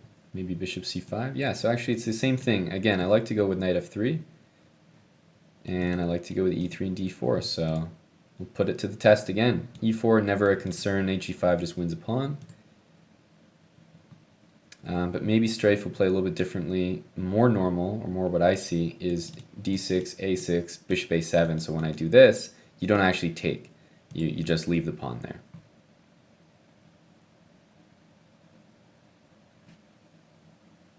d6, let's play e3.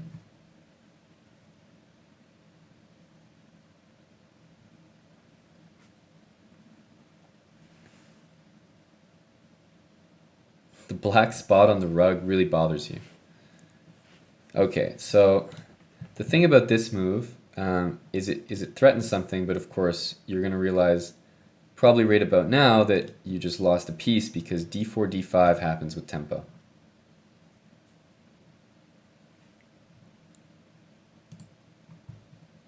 So this is just this one's a really quick win.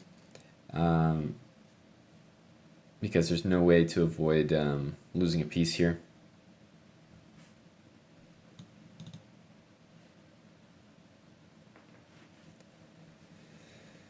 Yeah, so Strafe, gotta be careful. Carp Shoot, you challenged. I got your challenge. I actually see it there, Trapper John.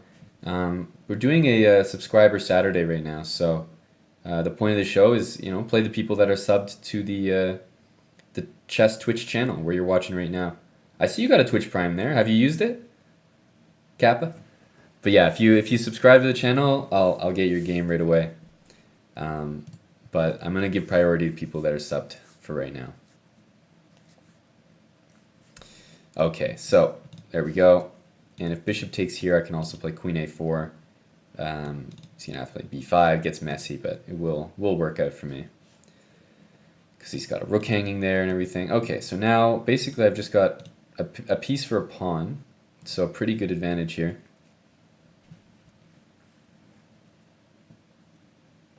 That's what I said, BJH. Now this pawn is hanging, but again, when you're up material, don't complicate things. So I think it's always better to just castle, get your king safe. You know you're up a piece. There's no point being materialistic, taking that pawn, giving counterplay, or giving any chances for something bad to happen. Let's just keep it nice and simple. Trade pieces when you're up material, and just convert things much easier that way. Gritty Willis, it's not my decision. This is a Chess.com show, so you know it's not like I pick who goes on there. But as far as I know, Chess.com has released who's going to be doing the subscriber Saturdays, at least for the next couple weeks. So I know that Danny Wrench is planned to do next week, and then I think MVL is doing the week after. Hikaru Nakamura is doing the week after that, and then Eric Hansen is doing the week after that. At least that's the sort of loose schedule of people who are going to be hosting these subscriber Sundays. So you're going to get some very strong players in here, that's for sure. Okay, so let's take, this is going to be a check. If he takes back, we just take here. And we're going to lose the c4 pawn, but we won the pawn on f6, and most importantly, we traded the queens. That's a decent lineup. That's right, Malagos. Carpshoot, hey, with the Twitch Prime as well. With the Twitch Prime. So you hadn't used it. I'm glad I asked. Thanks for the sub. Bishop here, so we're going to play rook here, threatening maybe an idea like rook e4 to g4. So Carpshoot, what's your username? Just send me a challenge on Chess.com here. Okay. So if I play here, well, we could see what he does, but bishop there does cover rook g4. Ah, yeah, Trapper John. That's right, you told me. Sorry about that. So up next is I'm going to try to get the challenge with Mad Tantrum in, and then after that we Trapper John MD1. Okay, so bishop there. I'm just going to play... do I want to play this? No. I don't really want to play it, so I'm not going to play it. Simple. Let's double the rooks. Hey, Stas, 6543. Thanks for the tier 1 sub. Welcome, welcome. All right. Okay, now we're threatening rook g5. And again, guys, that's going to be a checkmate, so he's got to be real careful.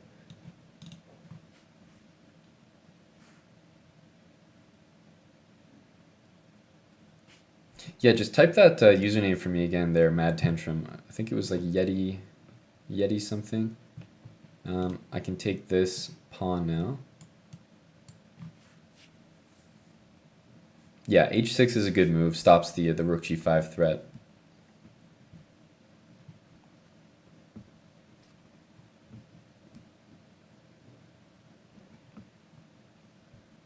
Okay, so I don't have any checkmates, but I do have a full extra piece, and I'm just trading down favorably here. Yeti Boy, okay.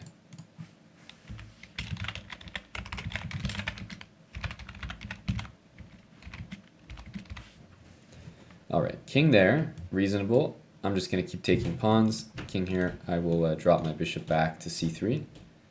Again, I'm not going to overcomplicate things, guys. I can just trade when I'm ahead. Let's go after this pawn now. I want to play h5 and put his king in a little box here. So h5, why am I doing that? Because I'm setting up for this move and then a checkmate on h8. Now rook there is actually hanging the rook, but I'm not even going to take it. I'm going to go here because checkmate is going to happen faster. There we go. So that's just about creating a little mating net, which is a lot more valuable than, let's say, if I had gone here and here, the king would just escape. So h4, h5, just putting the king in a box before we do that. Good game, Strafe. Thanks for playing. All right, Yeti Boy. I was able to get your game up, so here we go. Let's play e4. Yeah, Malagos. Sometimes there's a faster way to checkmate. I don't need to take that rook. Stas, 56, I got your challenge. So I think the order is going to be we're going to play Yeti Boy, then we're going to play Trapper John MD, and then we're going to play Stas, 56. Let's play the Rui Lopez.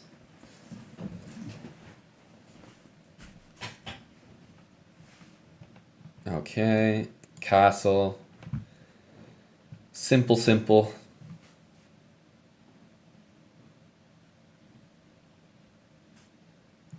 Okay, so I think I can either play d4 against this g6 line, or I can play c3 d4. I'll go for c3 d4, I think.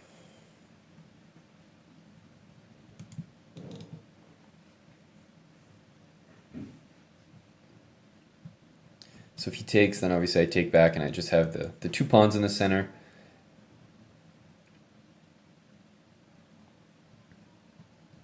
f5, whoa, jeez, what an aggressive move.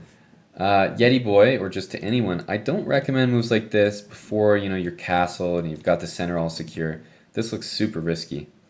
So I've got some options here. First of all, d5 is looking really strong because the knight doesn't have good squares to go to. Also, taking looks really good. Taking on e5 also looks good here. I'm just spoiled. I'm spoiled for choice. Okay, so I'm going to take here, and I'll see what he does. If he takes this way, there's always like a queen h5 idea to be careful of. If he takes with the knight, the reason I didn't like this move for him was I'm going to play a kind of annoying move, bishop g5. And the queen, you know, it doesn't have any squares. There's no d7 available, whatever. If he plays bishop here, I'm going to take that and then take the knight on c6 and win a free pawn. If he goes here, I can still win a free pawn, but I'm even wondering if there's better here. Is there better? Well, this is a free pawn is hard to turn down, so I think I'm probably just going to take that. I think I'm going to take that. One thing I can do, though, is instead of taking here, I'm actually going to take with the pawn. So when he castles, I can throw in this bishop check, and there's no d5. If I played knight takes, then he could castle, and there was always d5 in the position. So I'm going to take this way. I'm going to take this way. Rook e1 next, knight d2, bishop c4 check if he castles. But yeah, what I want to do now is knight d2, knight e4, and put that knight into f6. Okay, so I'm going to play bishop here. If b5, I don't care. I'm going to go back to b3. And now I'm stopping him from castling. Quite annoying, I think. Quite annoying. In fact, if he plays here, I can even play bishop here. Ooh, that's a free queen. Yeti Boy. I'm going to have to take that. I'm going to have to take that from you.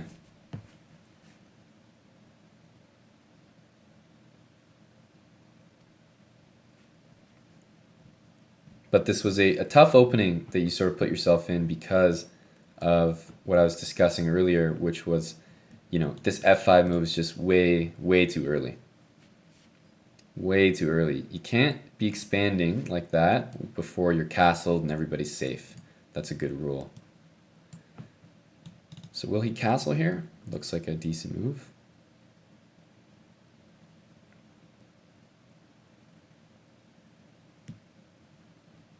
Okay, I'll take that.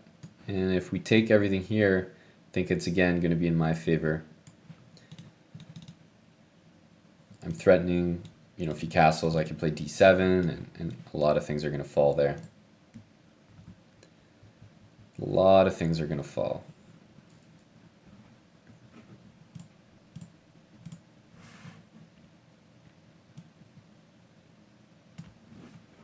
Okay, yeah, d7 is a really nasty move that he finally got castled, which honestly is good. You should castle as soon as you get the chance. But he picked the only time where it was just losing on the spot. He loses a piece there, and he's going to lose another one on e6 here. Queen d5 led to checkmate instead of knight d2. Well, real deal, the problem with queen d5 was he had a knight on e7, so I would just lose my queen there. You have to remember, when a piece is pinned to a queen, it can still move. It's usually not good if it moves, but if I'm going to give up my queen, it can definitely, you know, It can definitely move. I think knight g5 here looks pretty good. Again, just ganging up on this pinned knight here. Yeah, Stas, it doesn't matter for me. Unrated, rated, it's all good. It's all good. So I think we are going to give this check. King h8. And then what is the best way to do things? Let's go check. And the nice thing is after king h7, I have knight f6, takes, knight g5, king back, and queen h7 mate. So we'll go knight f6 check. King is actually stuck here because of my knights. So after bishop takes, knight g5 is a double check. And then queen h7 is just going to be mate. So we're able to actually finish that off with a forced sequence there.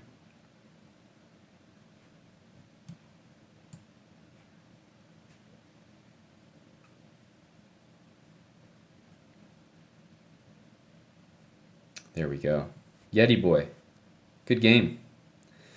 Thanks for playing and subbing, supporting today. Cheers, buddy. Who did I say was next? We got Trapper John MD, and then we got Stas 56 after that. Good luck. Someone was in here asking about the London system earlier, so here we go. There's the London for you. Remember, you can play the London against just about anything, any setup. So against this particular setup, I'm going to go for this line where you go play knight f3, c3, sort of develop the pieces like that.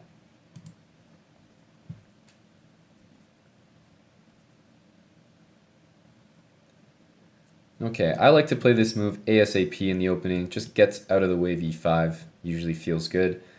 Also, when I see my opponent going for e5 like this, I do not like to put my bishop on d3. We've already seen one of my opponents in a previous game blunder to a tactic like e5 and e4, and if you imagine my bishop still there and me playing bishop d3, suddenly e5, e4 can come with tempo the exact same way. So I like to be very careful of that and just avoid it. Let's play knight d2. A6, usually a good idea to play a4, not to allow b5 expanding there. I'm going to play bishop d3 and castle.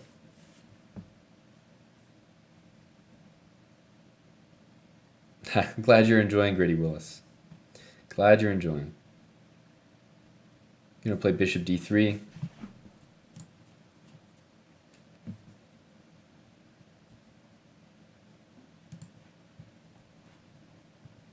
Okay, d5 has been played, so obviously I'm happy because he's taken a little stutter step. That's a James Harden step back right there. The d65, the double step back, triple step back. So I'm happy to see that because he's wasted a little bit of time there. I'm gonna play bishop d3, stops knight e4. Of course, best place to put the bishop is right there. There's no e5, e4 coming. Now I'm gonna play king. King g1. I was going to say king g1. I'm going to castle. It's called castling. There we go. It's called castling. So again, I'm happy to see the move c4 because what I'm going to do next is I'm either going to play e4 to break open the center in my favor, or I'm going to play b3. Either one is going to undermine the center here. And remember, he's the one who played c5 and d6, and now he's just pushed both of those pawns forward. And again, he's just neglecting developing the rest of his pieces here. So I'm just trying to develop castle. Once everything's ready, I'm going to strike in the center or undermine this pawn structure in some way.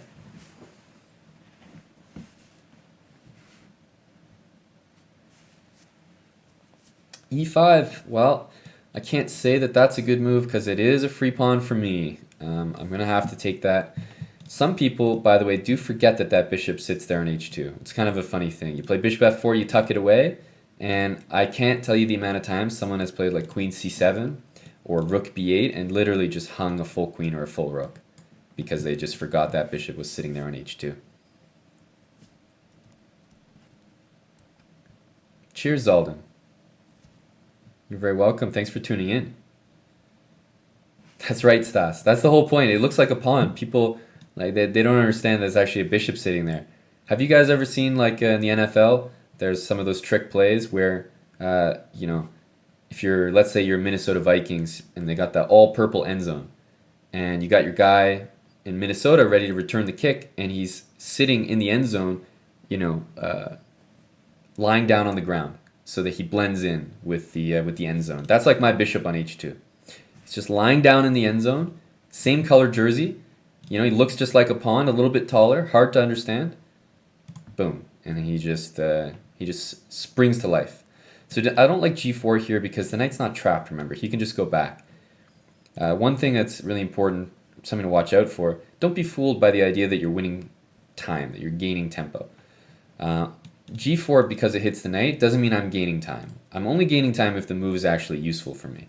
G4 to me just weakens my king, and his knight just goes back. Sure, he wasted 2 moves with the knight, but me just playing G4 out of nowhere, I don't think that's good.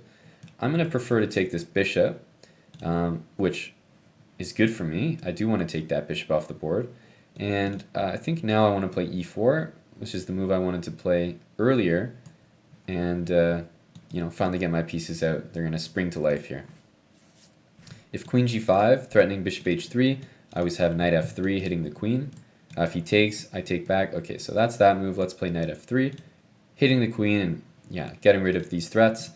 He is very close to like knight F4, bishop H3, but again, this comes with tempo, so it's not a nothing to worry about.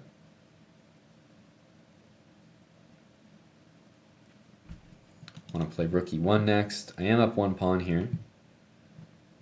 Okay, this is going to be maybe 2 pawns, and then I imagine the knight's going to come into F4. Okay, so I'll take that. If knight F4, I can play queen D2, or I can play rook E1. Both moves look pretty good. Probably start with rook E1. Yeah, rook E1 is looking correct.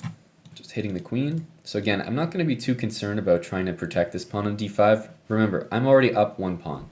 So I'm not going to go too crazy trying to defend my second extra pawn. Instead, I'm just going to focus on trying to improve my pieces if possible.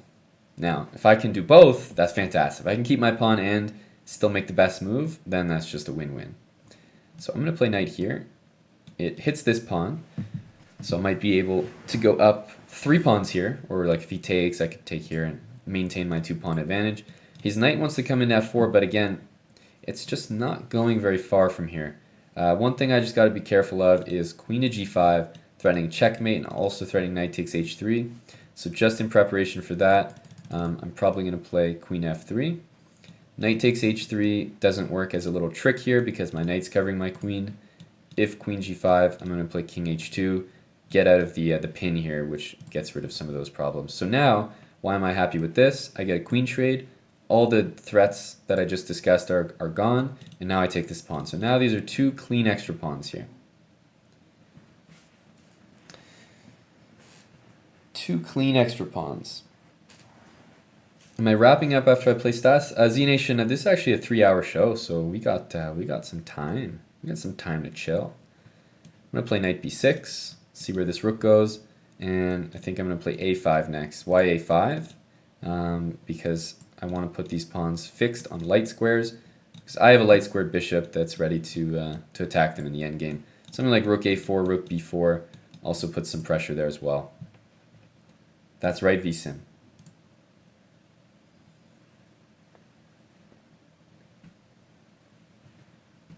That's right. Very exciting. All right. I can take this knight. Alternatively, knight A4 to C5 also looks pretty strong. But I think, once again, I'm going to stick to the principle of just simple chess. I'm up 2 pawns. No need to complicate things. Let's play bishop here. Putting pressure on this pawn, trying to discourage the move B6. It's usually a good idea in the endgame to also start to bring your king into the middle. Rook E5 can also be played. C4 and D5 can be played here as well. So I feel like I have some good options. He does want to play this. Let's see here. Okay, I'm going to go with c4, and the bishop's going to have to go here or here, which is going to give me time to play d5 with tempo.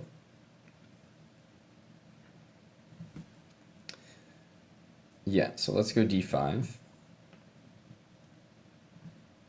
And one of my next moves could be b4, could be bishop here, trying to play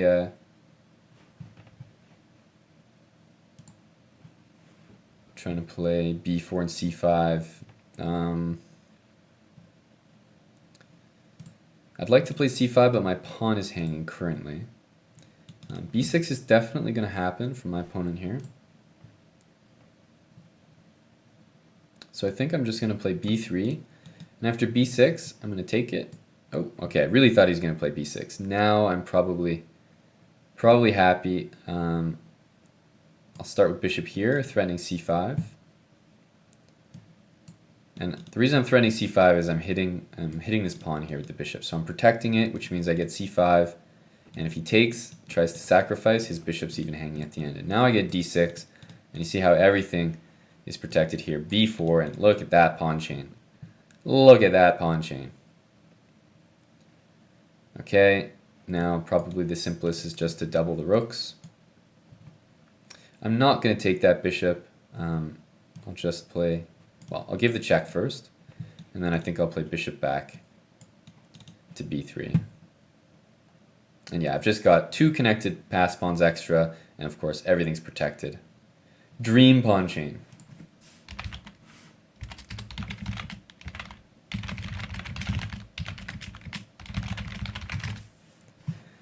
Dream pawn chain. Hey Carpshoot, cheers. Appreciate the game and the support, buddy. Okay, I said I was going to play Stas 56, and then let me know who's up next. Who is up next? Hey, Bobby Salmon with the Twitch Prime. All right, let's go for e4 this time. Tamer of Dragons, am I playing the zonal in April? I don't even know which zonal you're talking about. Let's play the King's Gambit. Fun opening. Takes, we're going to play either knight f3 or bishop c4. I actually kind of like this bishop c4 line. It's a little fun. You allow queen h4 check and play king f1. Okay, he didn't play it. One thing about knight f3 is sometimes people play d5, so bishop c4 prevents that line. And if he's just going to go there, now I might just transition back into this knight f3 line where my opponent has, let's say, not played d5, which is definitely one of the main testing lines. I'm not in St. Louis, Tamer of Dragons. I'm in Calgary right now in Canada. Bishop c5 is a move I love to see. Yes, please. Free Tempe. But no, the Canadian zonal, I haven't even seen the tournament announced. Sometimes the Canadian Federation just skips the zonal randomly. So no, I'm not married to the idea of playing that tournament. Let's just take on f4. So now we pretty much got a dream position here. Hungry John, why is my username the Dutch Football Federation? Well, I mean, I'm a big supporter of the team. I'm a big supporter of the team. I always have been for a really long time. He wants to play d5, so I'm going to just prevent that by playing d5 myself. He doesn't have good squares to put that knight. If he plays knight a5, I go back bishop d3, and then the knight is really worried about getting trapped. And if he goes back to b8, well, obviously it might be necessary, but it's definitely not a good thing. Okay, bishop d3. So he's got to deal with this. b4 is a serious threat, completely traps the knight.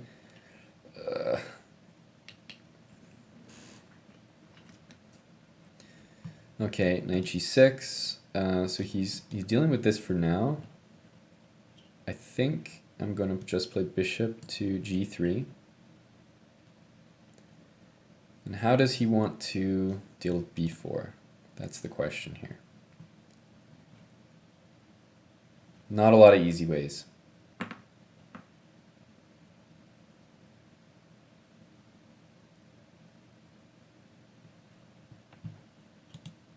c5. So c5 makes a lot of sense to me. This knight on a5 looks a little funny, but at the end of the day, it is going to be safe there. I'm going to play probably... I'm going to play c4 so that he doesn't have c4, opening up his bishop.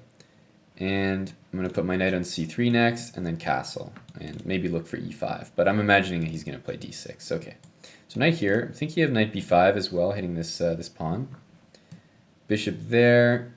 I think I can play h3. I can also do my knight b5 move.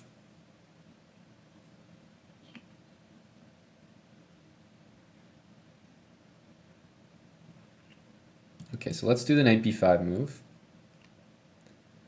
Zach, yeah, that's not a Chess Bra stream. I mean, I'm representing the bras here, but no, this is it's on the Chess.com channel.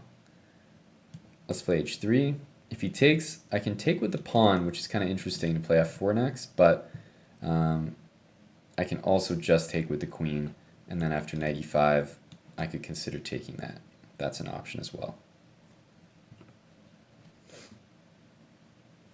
That's an option as well. So what do we go for? Here, there's knight e5 still. Okay, this looks at least interesting. So after knight e5, I'm going to play here. And the thing is, if he takes on c4, then I'll take, knight takes, queen a4 check. We'll pick up the knight in that line. Okay, so let's take that bishop off the board. And I'm going to play f4 to stop him from going knight to e5. And actually, what I'm intending here is maybe to move h4, h5 to kick this knight out. He's going to play b5. Looks like a good move. I might just play b3 to safeguard that. Yeah, if I take it, I just don't want to deal with c4 for now, so I'm just going to guard that. Keep my bishop on d3, pretty strong. Hey, Charlie Chesscat, what up? What up? Yeah, who's up next? I don't know if I have a challenge lined up. Anyone subscribed who's looking for a game that hasn't had a game yet, or any new subs that wanted to play? I got a long list of challenges. I'm just wondering which ones are subs. Which ones are subs? So now I can take that though. Now that looks like a free pawn for me. Okay, so queen a5 check is not going to win my bishop because when I take, it's actually check to you. And then I can castle next. I have a pretty loose king position, but my king on h2 is actually going to be pretty safe. So my next move is just going to be castle.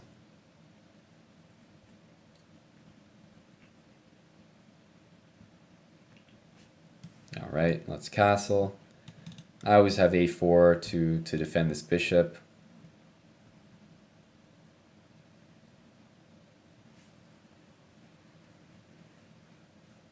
Okay, knight a5, not really threatening anything. I don't know if he's going to play that. Either way, I'm going to play this pretty useful move, king h2, get the heck off that diagonal so that after this he doesn't have a queen b6 check, winning my bishop. So here I was ready for this move. I'm going to play b4, which I think is really strong.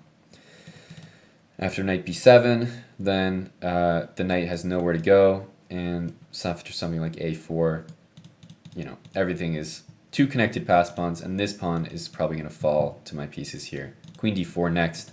Also beautiful centralized queen, and this pawn is just going to fall. So let's start with, I mean, I'm not even necessarily interested in taking this. He's threatening my pawn on e4. I'm going to go with my centralizing move that I was planning, queen d4. a5, a6 is going to be strong next.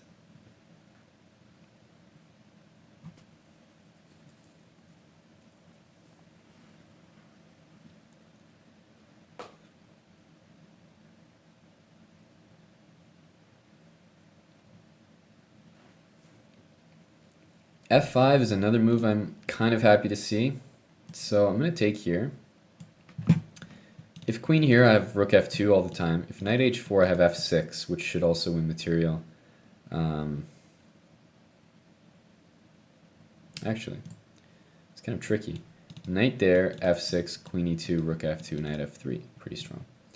So probably can't go for that right away, which means I'm just going to insert this move.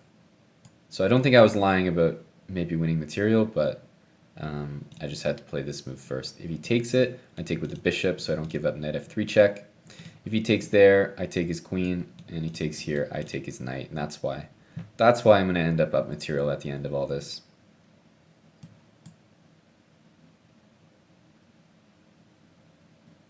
Knight e2.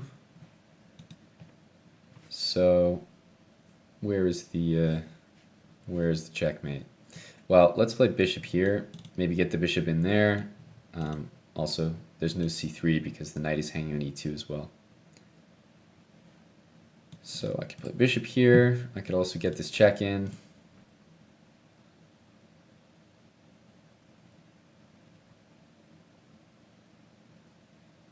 Options, options. Let's play bishop here. Stopping knight f5. Funny looking move. Funny looking move. Maybe rook d1 next. Or no, not rook d1, it's knight f3. Do something like this. Hey, Z Nation Chess with 5 gifted subs. Boom. Welcome everyone. c3 is a fair move. I think I'll probably just play king g2 to get out of some tricks there. And after c2, I'll just make sure to put my rook but in front of that pawn. Welcome everyone who just got gifted a sub from Z Nation Chess. Appreciate that.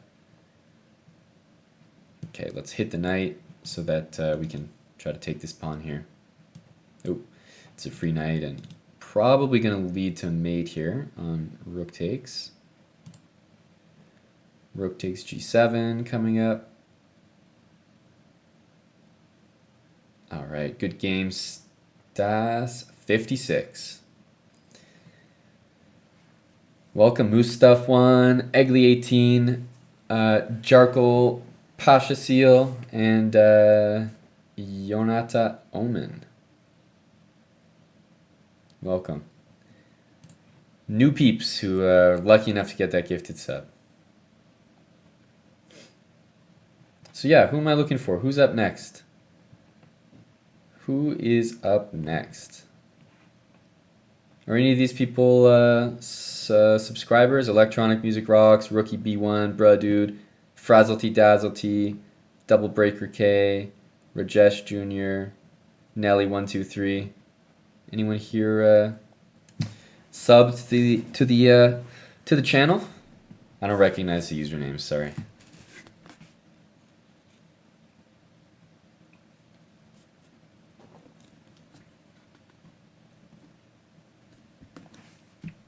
Yeah, gotta like a username like Bruh Dude. That's a good one.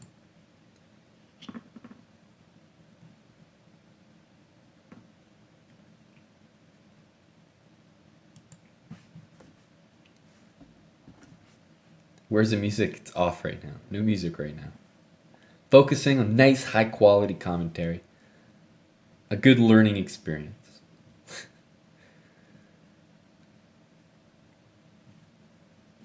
Subscriber adoption. Yeah, maybe. Take care of the final problem. Thanks for tuning in.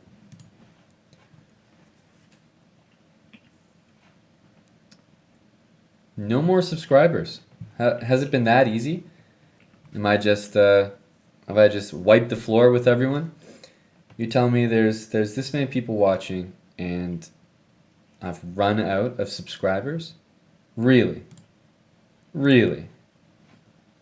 I didn't know you guys were that soft. I didn't know it was that easy.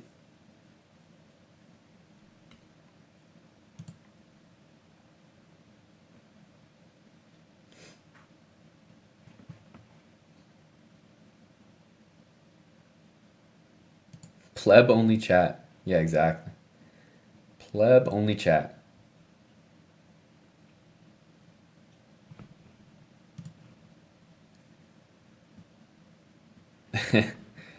It looks like I might have to. Wow. I'm not impressed, guys. I'm not impressed one bit. We need more subs here because this is a pathetic display. This is a pathetic display. Already getting to the bottom of the sub list.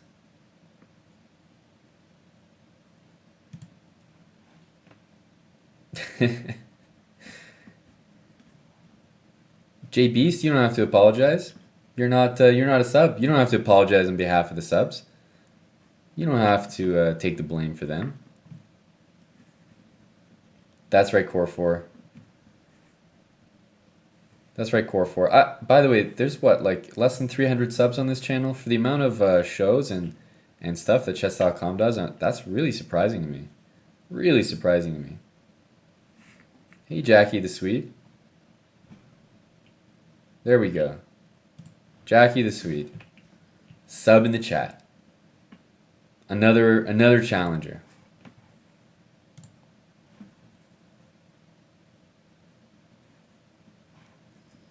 Okay, what opening are we going to play? What have we not played today? I don't think we've played e4, e5. I just don't think we've played this. We haven't played just the classic e4, e5. So against the King's Gambit, I'm going to play takes. We actually played the Taimanov earlier in the stream, Abe 1907. So I already did play the Taimanov today. Bishop c4. You copying me there, Jackie the Sweet? All right, so what are we going to do against bishop c4? I could play this line, but I think I'm actually going to... I think I'm going to play this line. I'll play d5.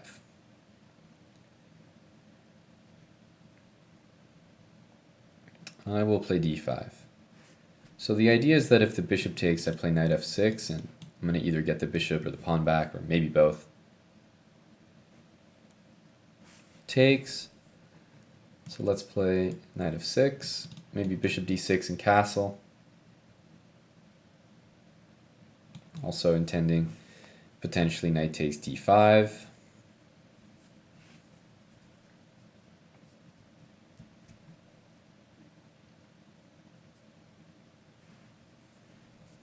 Stream sniping. Yeah, that's true. There is stream sniping in chess. It does exist. It does exist.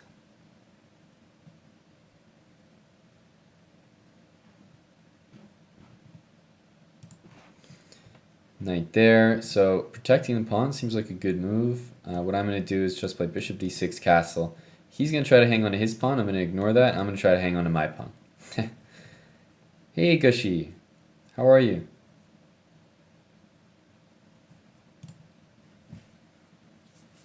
Okay, let's castle. White's going to castle as well. And I think what I'm going to do is put my bishop on g4 with the idea that after h3, I'm just going to go back to h5 and play knight d7 next. I did. I just saw it, actually. I was just looking at it on the other screen. I got some purple hair. I got a purple template here. Life's good. Life's good. Let's play knight d7. If knight e2 to try to take this pawn, I'm going to have to play, maybe move, look, knight h5.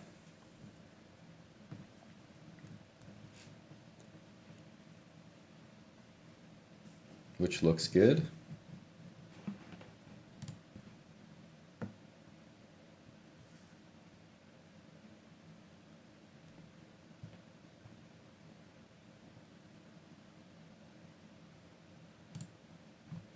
So I wonder what he's going to do. Bishop d2. So again, my opponent's sort of maybe trying to play queen c1 take. I don't know. I'm trying to guess.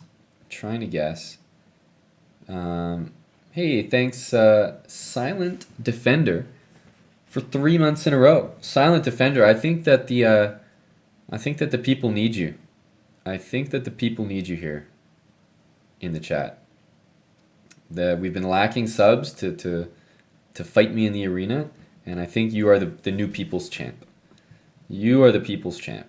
Okay. So here's what I might do. I might play a6 because I don't want knight b5 to take my bishop. And my next moves are going to be like rook e8 and knight h5 if I need to defend this. Also g5 is I can play later. a3. Okay, well my move I think is more useful than his because I think preventing this was really important, whereas this, I don't know if you really need that or if you need to prevent anything there. So let's just go rook e8. Rook on the open file is always a good idea.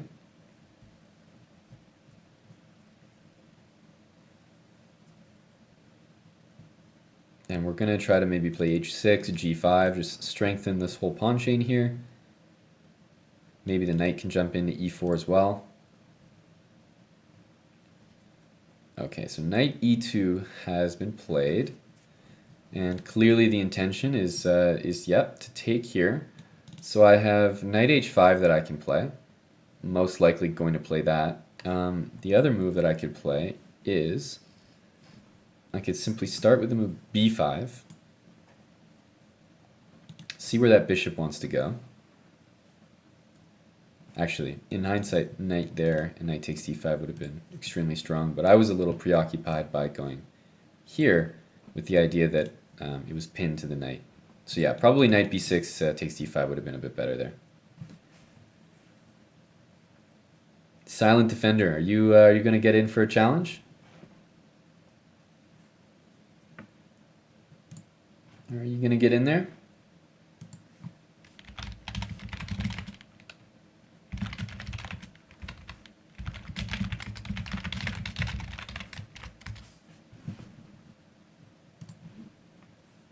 The people need you to represent them. Okay, bishop e1. So still pinned to the knight there.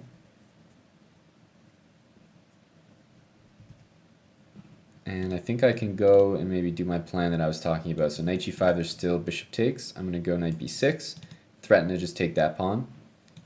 h6, and if h3 gets played, I'll just drop back, maintaining the same threat of bishop takes e2.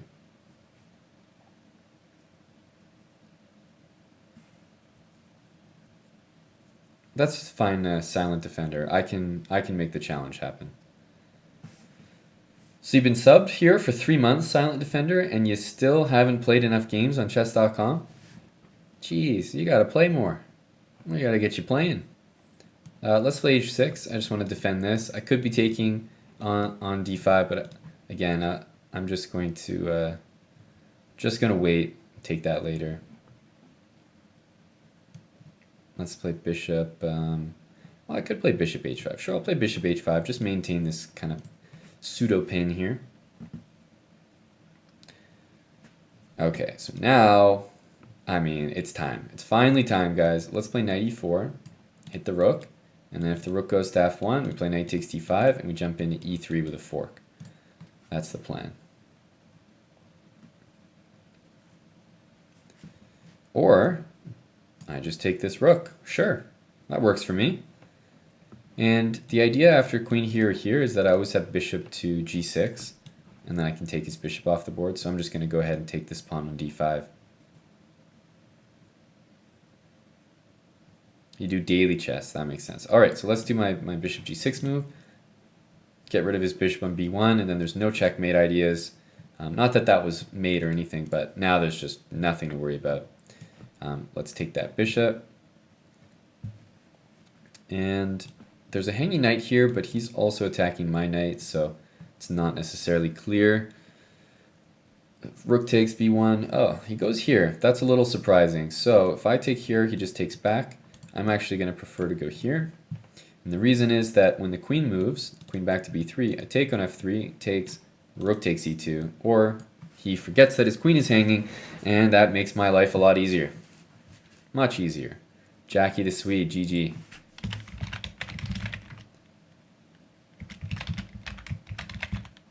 Are you logged into live chess there, Silent Defender? I guess I'll find out in a sec. There you are. I was able to start that game, no problem. All right, let's go c4. Yeah, no worries. Good game, Jackie. Calder D. doing well. All right, so we've gone for the symmetrical for now. I'm going to play like this.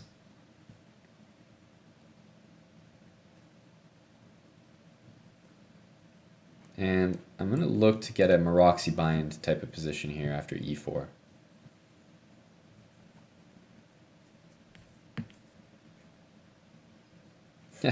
Bickustickus is in the chat. That's a callback to The Life of Brian. Great, great movie. One of my faves.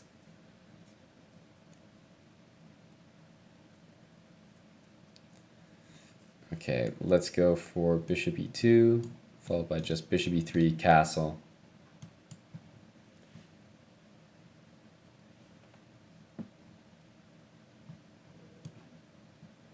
Yes, I did know that, Z-Nation. His wife incontinentia. Let's play bishop e3. Maybe f3, queen d2, rook c1. So I always like playing these positions. You know, b3 and f3 can just safeguard these pawns here. Meanwhile, this bishop has a hard time developing.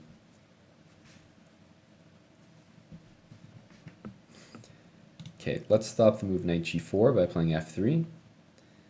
And I think that a really good way to improve, or just the way that you know you are improving, is if you start to get really comfortable playing, or really good at playing these positions with white. If you're able to maintain control over your opponent in a position like this, then I think it's really good moving forward. It's good practice to take this position with white and be able to just stabilize, deal with counterplay, maintain the center, and what's going to happen here? I can play either of these knight moves, but I'm just going to hold off for now. I'm going to try to play as simply as possible, just rook e1. I like to play this position with rook on e1, not d1. I know d1 is the open file, but to me, e1 makes more sense because when I put a knight there, you know, there's a possibility that the e file gets opened. So f5 is another common idea that black uses to break free here. So no matter what gets played, it's good to have the rook on e1 usually. So knight there, I mean, it really opens the door for a lot of moves here. f4 almost traps the knight. It does have c6 though. Knight d5 looks like a great start because it forces queen d8, covering that pawn. Also, well, so I'll start with knight d5 because if he takes, his light squares are going to be super weak. In fact, if he takes, he actually just loses a piece. Because what I'm going to do, guys, is I'm going to play pawn takes this way and uncover an attack on the queen. And if he moves his queen, then one thing which he might have forgotten is that this knight doesn't have any squares anymore because that knight on d7 took one away.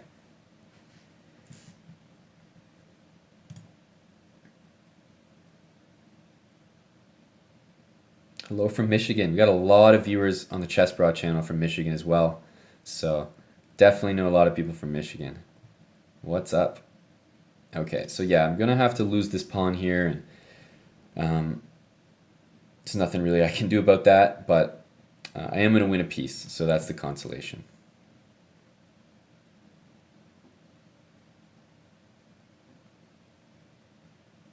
Let's take. Knight takes e4. So again, I gotta decide where to put this queen.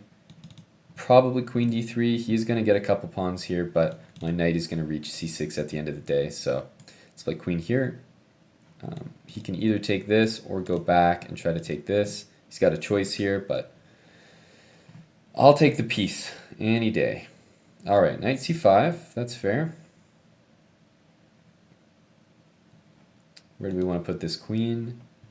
Queen b5 looks decent. Queen d1 honestly looks maybe like the safest. Let's just put that queen back. If bishop takes here, I'm going to play knight c6. If queen takes here, I'm going to take on d6. So let's put that knight in there, attacking the pawn, the bishop. I'm going to play b4 next to kick that knight out as well.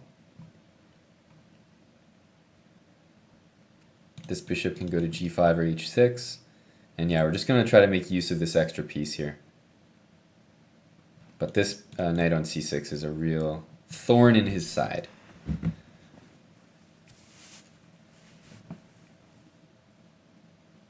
Yeah, but b4 is going to be a nice move next as well.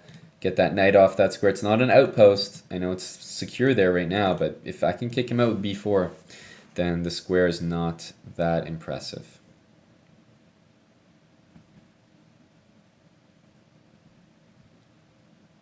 Trying to see if there's any tactics here. It certainly looks like there's some close by. So let's start with b4, because if there's simply knight e7, which crushes, wins more material. He's got to play knight here, and then I can probably keep pushing him around a little bit.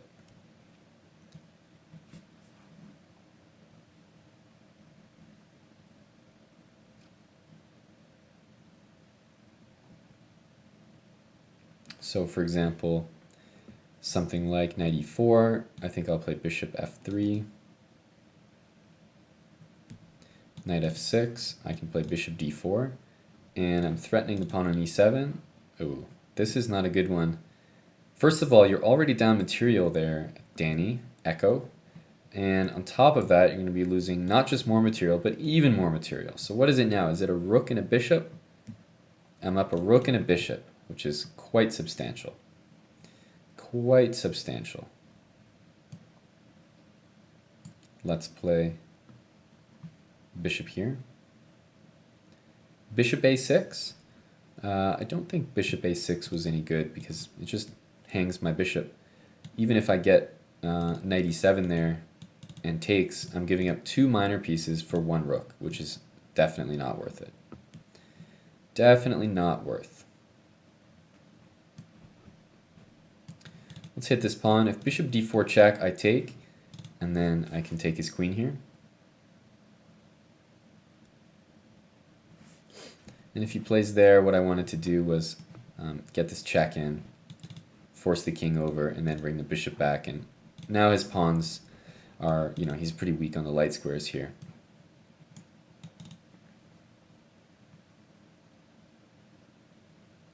Bishop c3 coming up.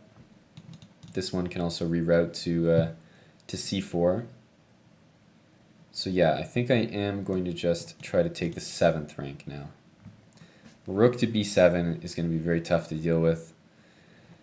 So there's a few ways I could play this position, because obviously I could just go there and trade the queens and be easy, but I think with the fact that the king is there, I can take advantage of that. So I think I'm going to play the move bishop to a5 here.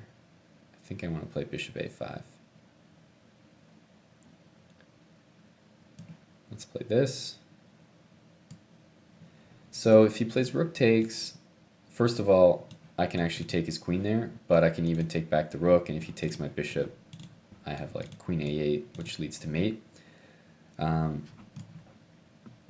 what is he going to do? Probably queen c8 here.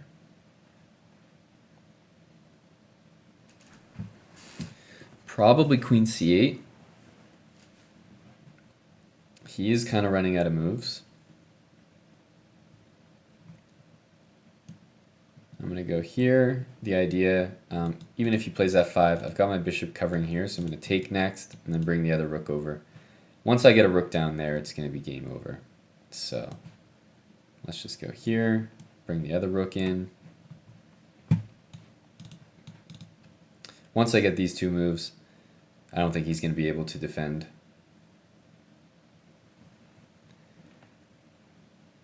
Queen there. Let's start with this move, because it does threaten this pawn, and next move I want to get the rook down. Also bishop d5 might threaten a nice checkmate on g8.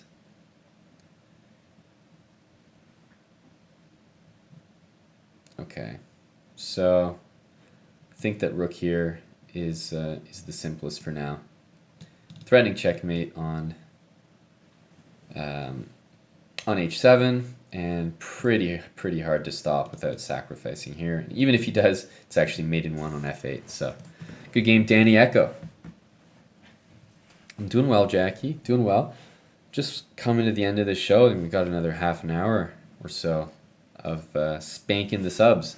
If here on Chess.com. But me, I'm doing well.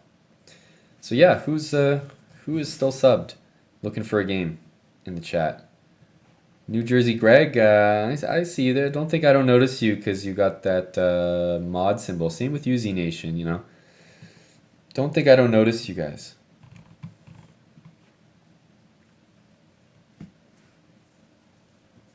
Hey, Trovlad, what's your username? You trying to play? I notice you, Pajama Held.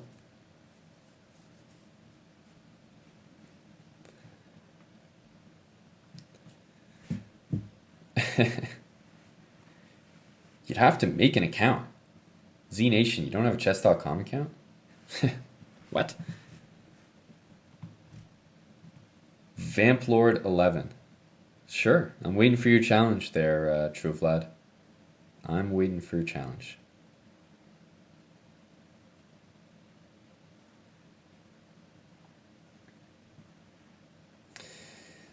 How can you be a GM? There's less tournaments in your country. Well, Canada is the exact same, so that's why there's not that many GMs from Canada. Almost none, like for the size of the country.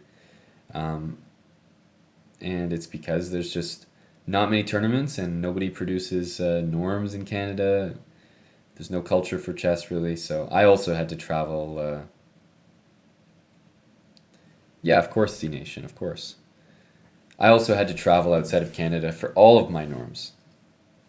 I didn't make a single norm in Canada, and I played a lot. I've known Eric for a while, Alpha Cake, you know, competing as kids in youth tournaments around Canada. So we've been in the chess scene for a while. He's from the west coast of Canada. I was from the east coast growing up, so I never really knew him personally, but I just saw him at chess tournaments all the time.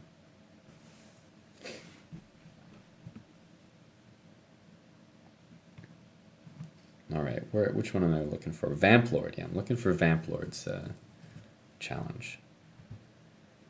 Vamp Lord.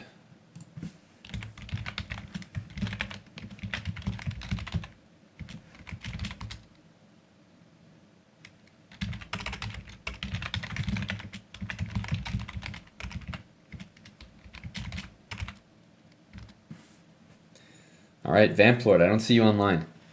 Don't see you online just yet. Thank you, Greg. Yeah, obviously, good memories. Very good memories there.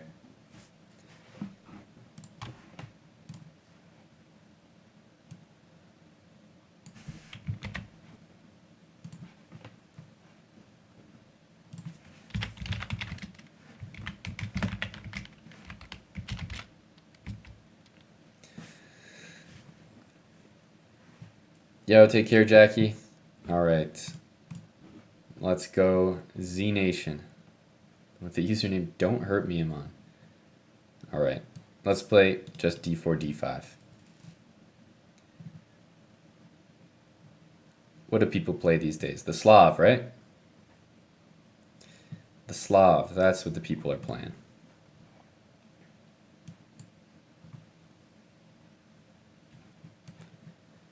Okay, let's go bishop g4.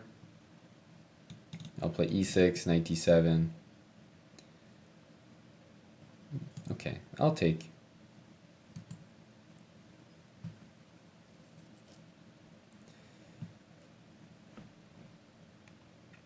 Meanwhile, still waiting for the Vamp Lord challenge. Still waiting. Knight d7, let's go.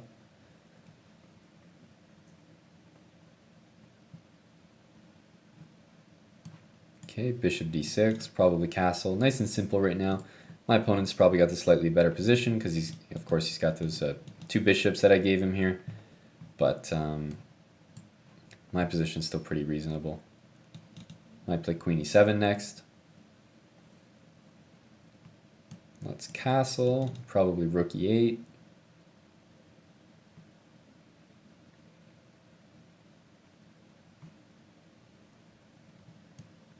Hey, that's not how it works. Just because someone has a sub doesn't mean that they have to play. So rook e8. But if they are a sub, they're allowed to play. That's how it works.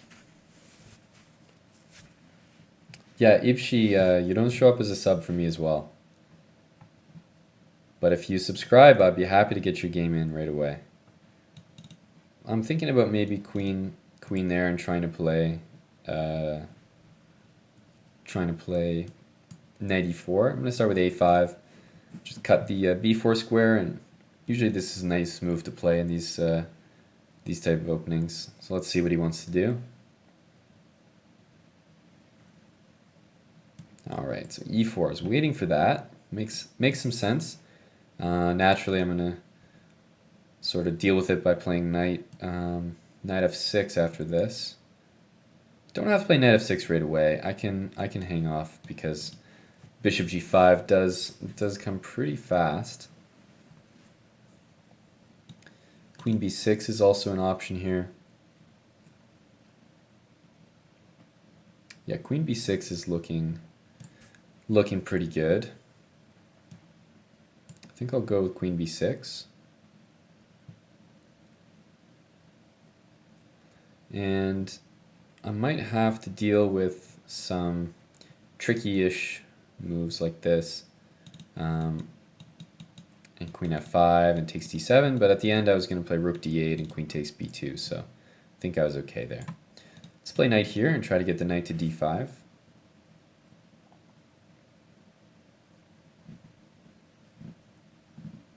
Is there a difference between sub and follower? Yeah, there is. You know, on YouTube or something, subscribing is kind of like following. It's pretty much the same thing. But on Twitch, it's more like, okay, let's put this knight here. For $5 a month, you can support the channel, and that's a subscription. Gives you a few benefits in the chat, as well as, you know, things like being recognized and getting more games because we see your username stand out, or we do shows like this where it's subscriber only. So that's subscribing, and following is probably what you're doing right now, which is just being notified when the channel's live. And still really appreciate people following, but obviously subscribing does support the channel financially as well. Okay, I'm gonna go. I'm gonna go just rook d8. And I'll get in g6 and maybe bishop f8 to g7. Sure, that's right. You can be subscribed for free, and that's called getting a gifted sub. That's what that is. And there's been a lot of gifted subs, even today in the stream, so that's been nice. Nice to see that type of energy.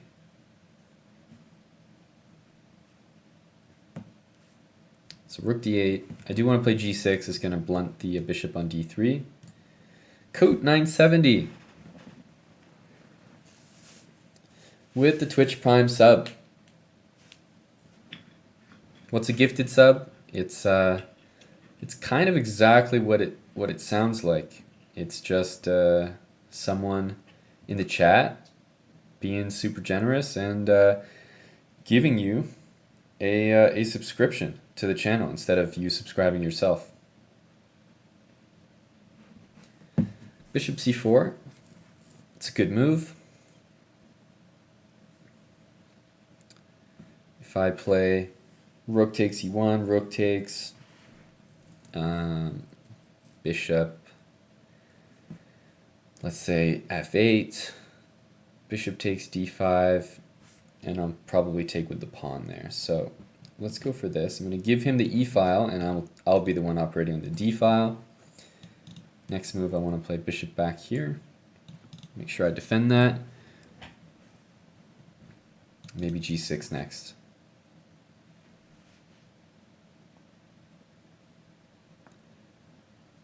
Welcome, Coat. If you want to play Coat, just let me know. Let me know. I'll be happy to get your game in. I'm going to play a4. Get that pawn off the square. Maybe next move I can move my queen, play b5, stuff like that. Okay, so he goes a3. I think I'm happy to see that.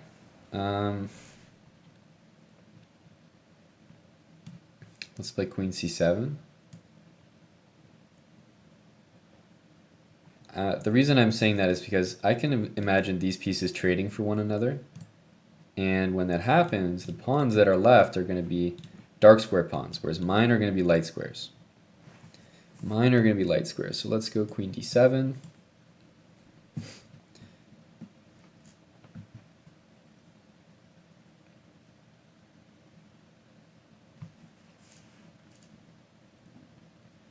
That's right, Nikolai.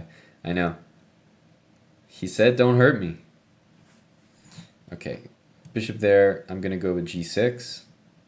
And I'm going to get this bishop out to g7 maybe.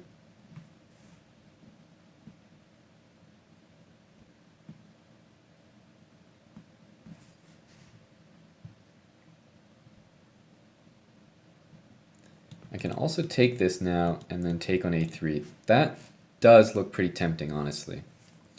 I have to say, because now I can consider just running that that pawn up the board. So I'm going to go for that. Takes, bishop takes a3. The bishop can drop back to d6 with tempo, and then I can start to get this a pawn rolling. Okay, let's drop back here.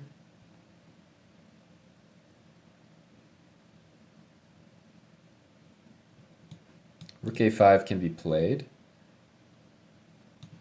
And then I could play b5. Could just play a3 there. Probably a3 is best. Okay, if he takes here, I just take back. Not really worried there. So let's get that pawn to a3 where it's protected. That's always nice. Takes.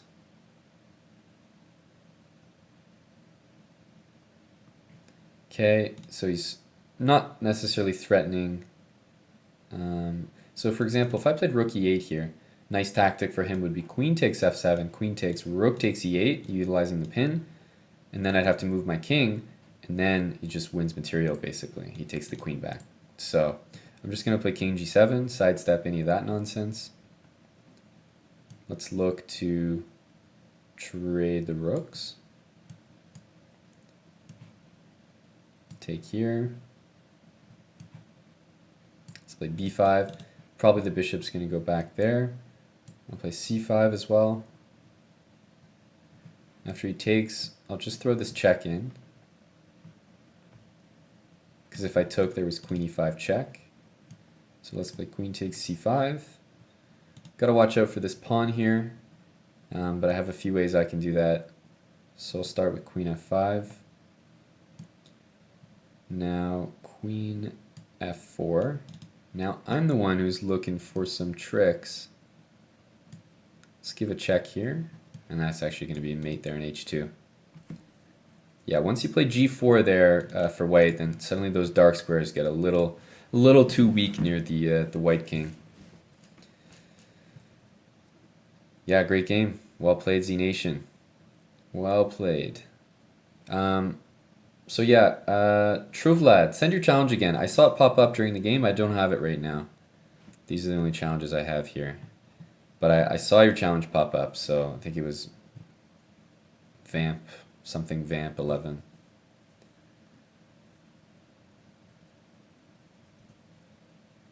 Yeah, it was a good game. Very close. Came down to just that one extra pawn there, giving me the advantage in the middle game.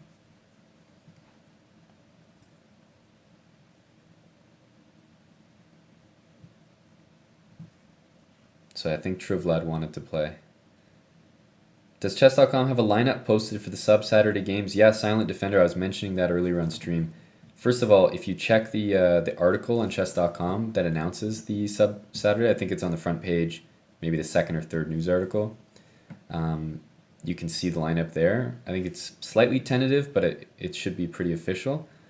But essentially, it's Danny Wrench is going to do next week, and then MVL is the week after that. Nakamura's the week after that, and then Eric Hansen's the week after that. So, pretty stacked lineup. Pretty stacked lineup. It only goes up from here, guys. Danny Wrench, big upgrade next week. Then MVL upgrade. Then Naka, even bigger upgrade, and then Hansen, the overlord.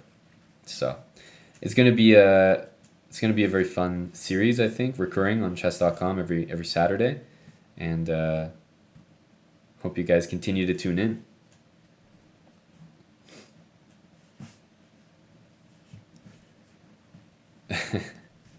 I'm just starting off the show. Well, think of it this way, guys.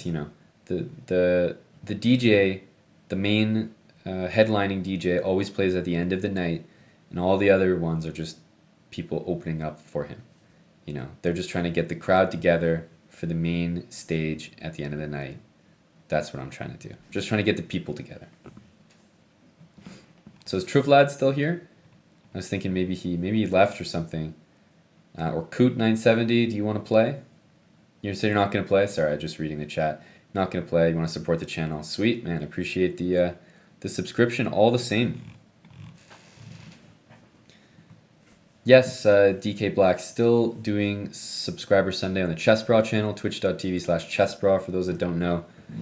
So if you're a subscriber to that channel and you're looking for a game, I'll be doing basically this style of show where I'm playing the viewers tomorrow on the Chess.com channel. Probably a much longer show than just 3 hours like today. But every Sunday on our channel, we're doing Subscriber Sunday, and every Saturday here on the Chess.com Twitch channel, we're doing Subscriber Saturday. So Subscriber Saturday, Subscriber Sunday, it's going to be a packed weekend every week. Lots and lots of times to get your viewer games in.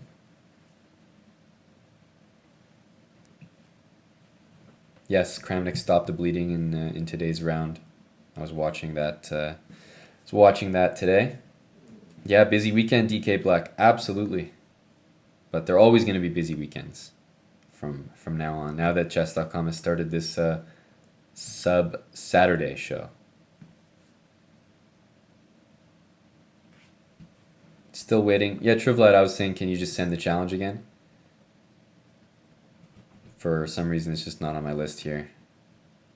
I saw it pop up during my game, and now it's not here. So just send it again, and we can play.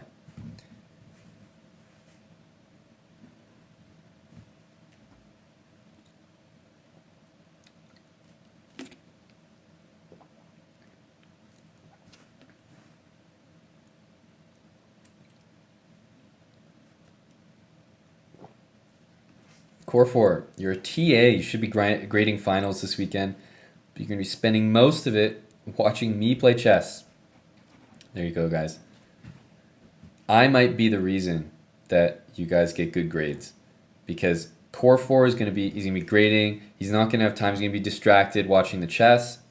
And he's not going to have any time to finish grading, so he's going to be forced to award like 100%. He's just going to have to. So I'm doing you guys a favor.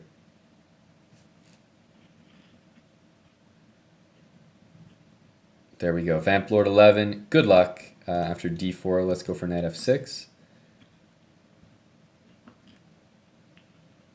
I'll play the Nimzo.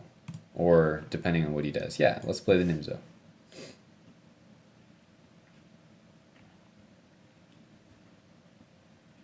Who am I leaning towards for the tournament title tomorrow? Probably Carlsen. I mean, that's an easy answer, but I think it's true.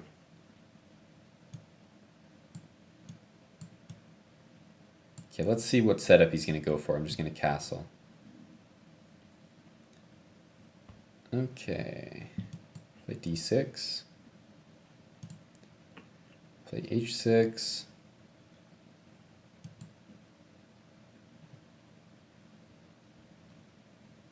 I think we can play knight d7 and e5.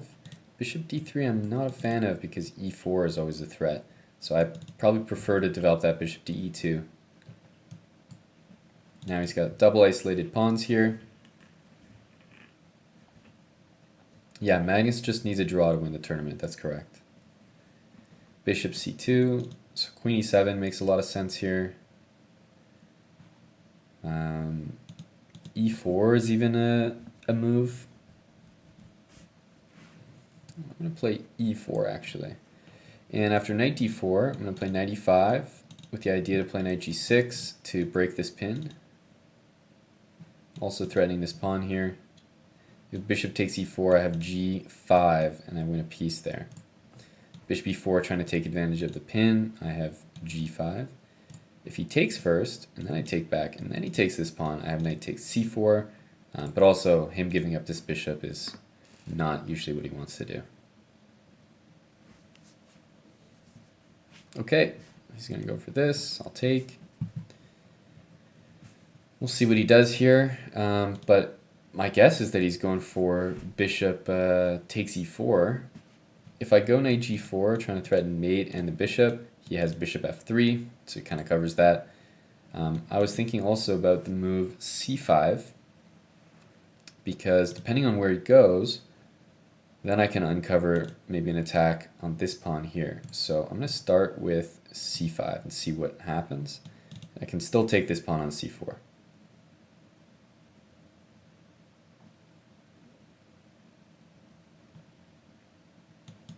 If I take, takes back, queen takes here, king there, it looks really good. I think knight takes is a powerful move here.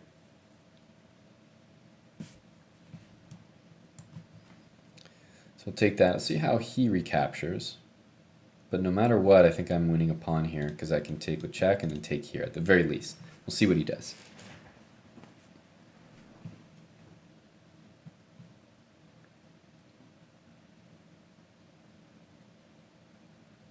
So for example, if pawn takes, queen takes, king there, I have bishop h3. And if queen takes, I have just take here, king g2, maybe something like queen b2. I could force the king to go up, because if the king goes back to anywhere here, then I just take that rook in the corner. So he has a lot of issues here, actually. So take there. I think it's going to be queen takes c3. He can't go here, so he's probably going to have to play one of these king moves. There's one of them. Thanks, Zerte, with the 100 bits. Thanks for the support, man. Here I don't really have time for like trying to get more pieces in because he's about to play this. So I think we better just try to collect some of our material. Queen takes c4. So now we're up a pawn. Queen d3 looks like the move. I think you just have to play queen d3. And I'm just happy to trade though because obviously I'm up material there. Okay, take. Let's give this check. See what he does. If e4, I'll just play bishop back. If he goes there,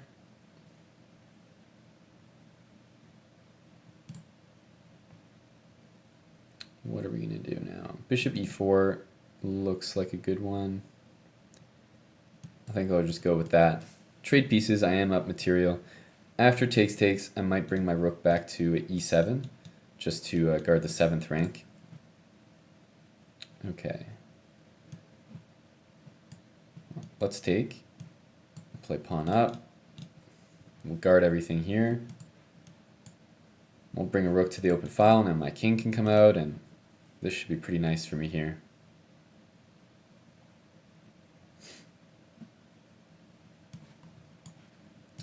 We'll take, bring the king up, and here I can probably play rook here.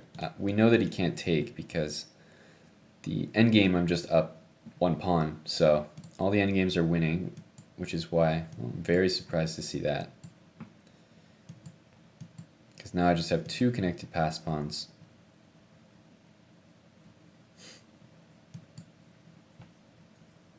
And all I need to do here is just wait.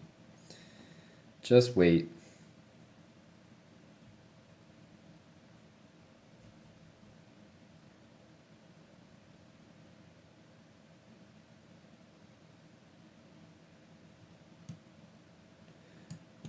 This move's pretty good too, but okay, I guess it doesn't really matter. But yeah, I'll take here, just walk the king up.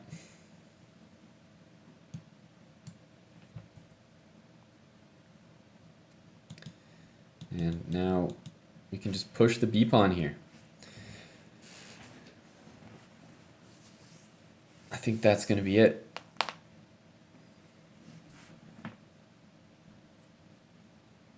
Good game, Vamp Lord. Thanks for playing.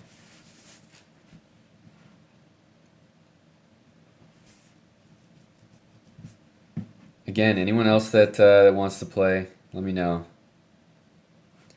I'll be able to play maybe one last game. one or two last games, depends. But we're out coming to the end of the show here. Just wanted to give a chance for any last subscribers in the chat to get their games in.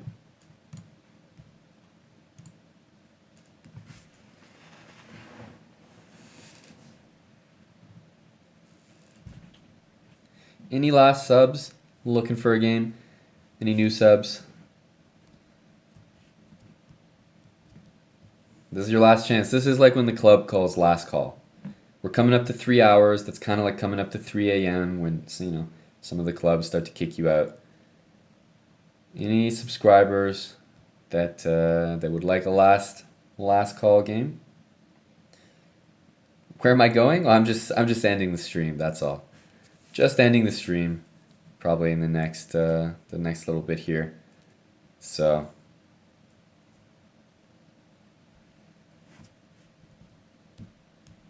Surtape, wow, 500 bits, man. Appreciate the support, even right at the end of the show.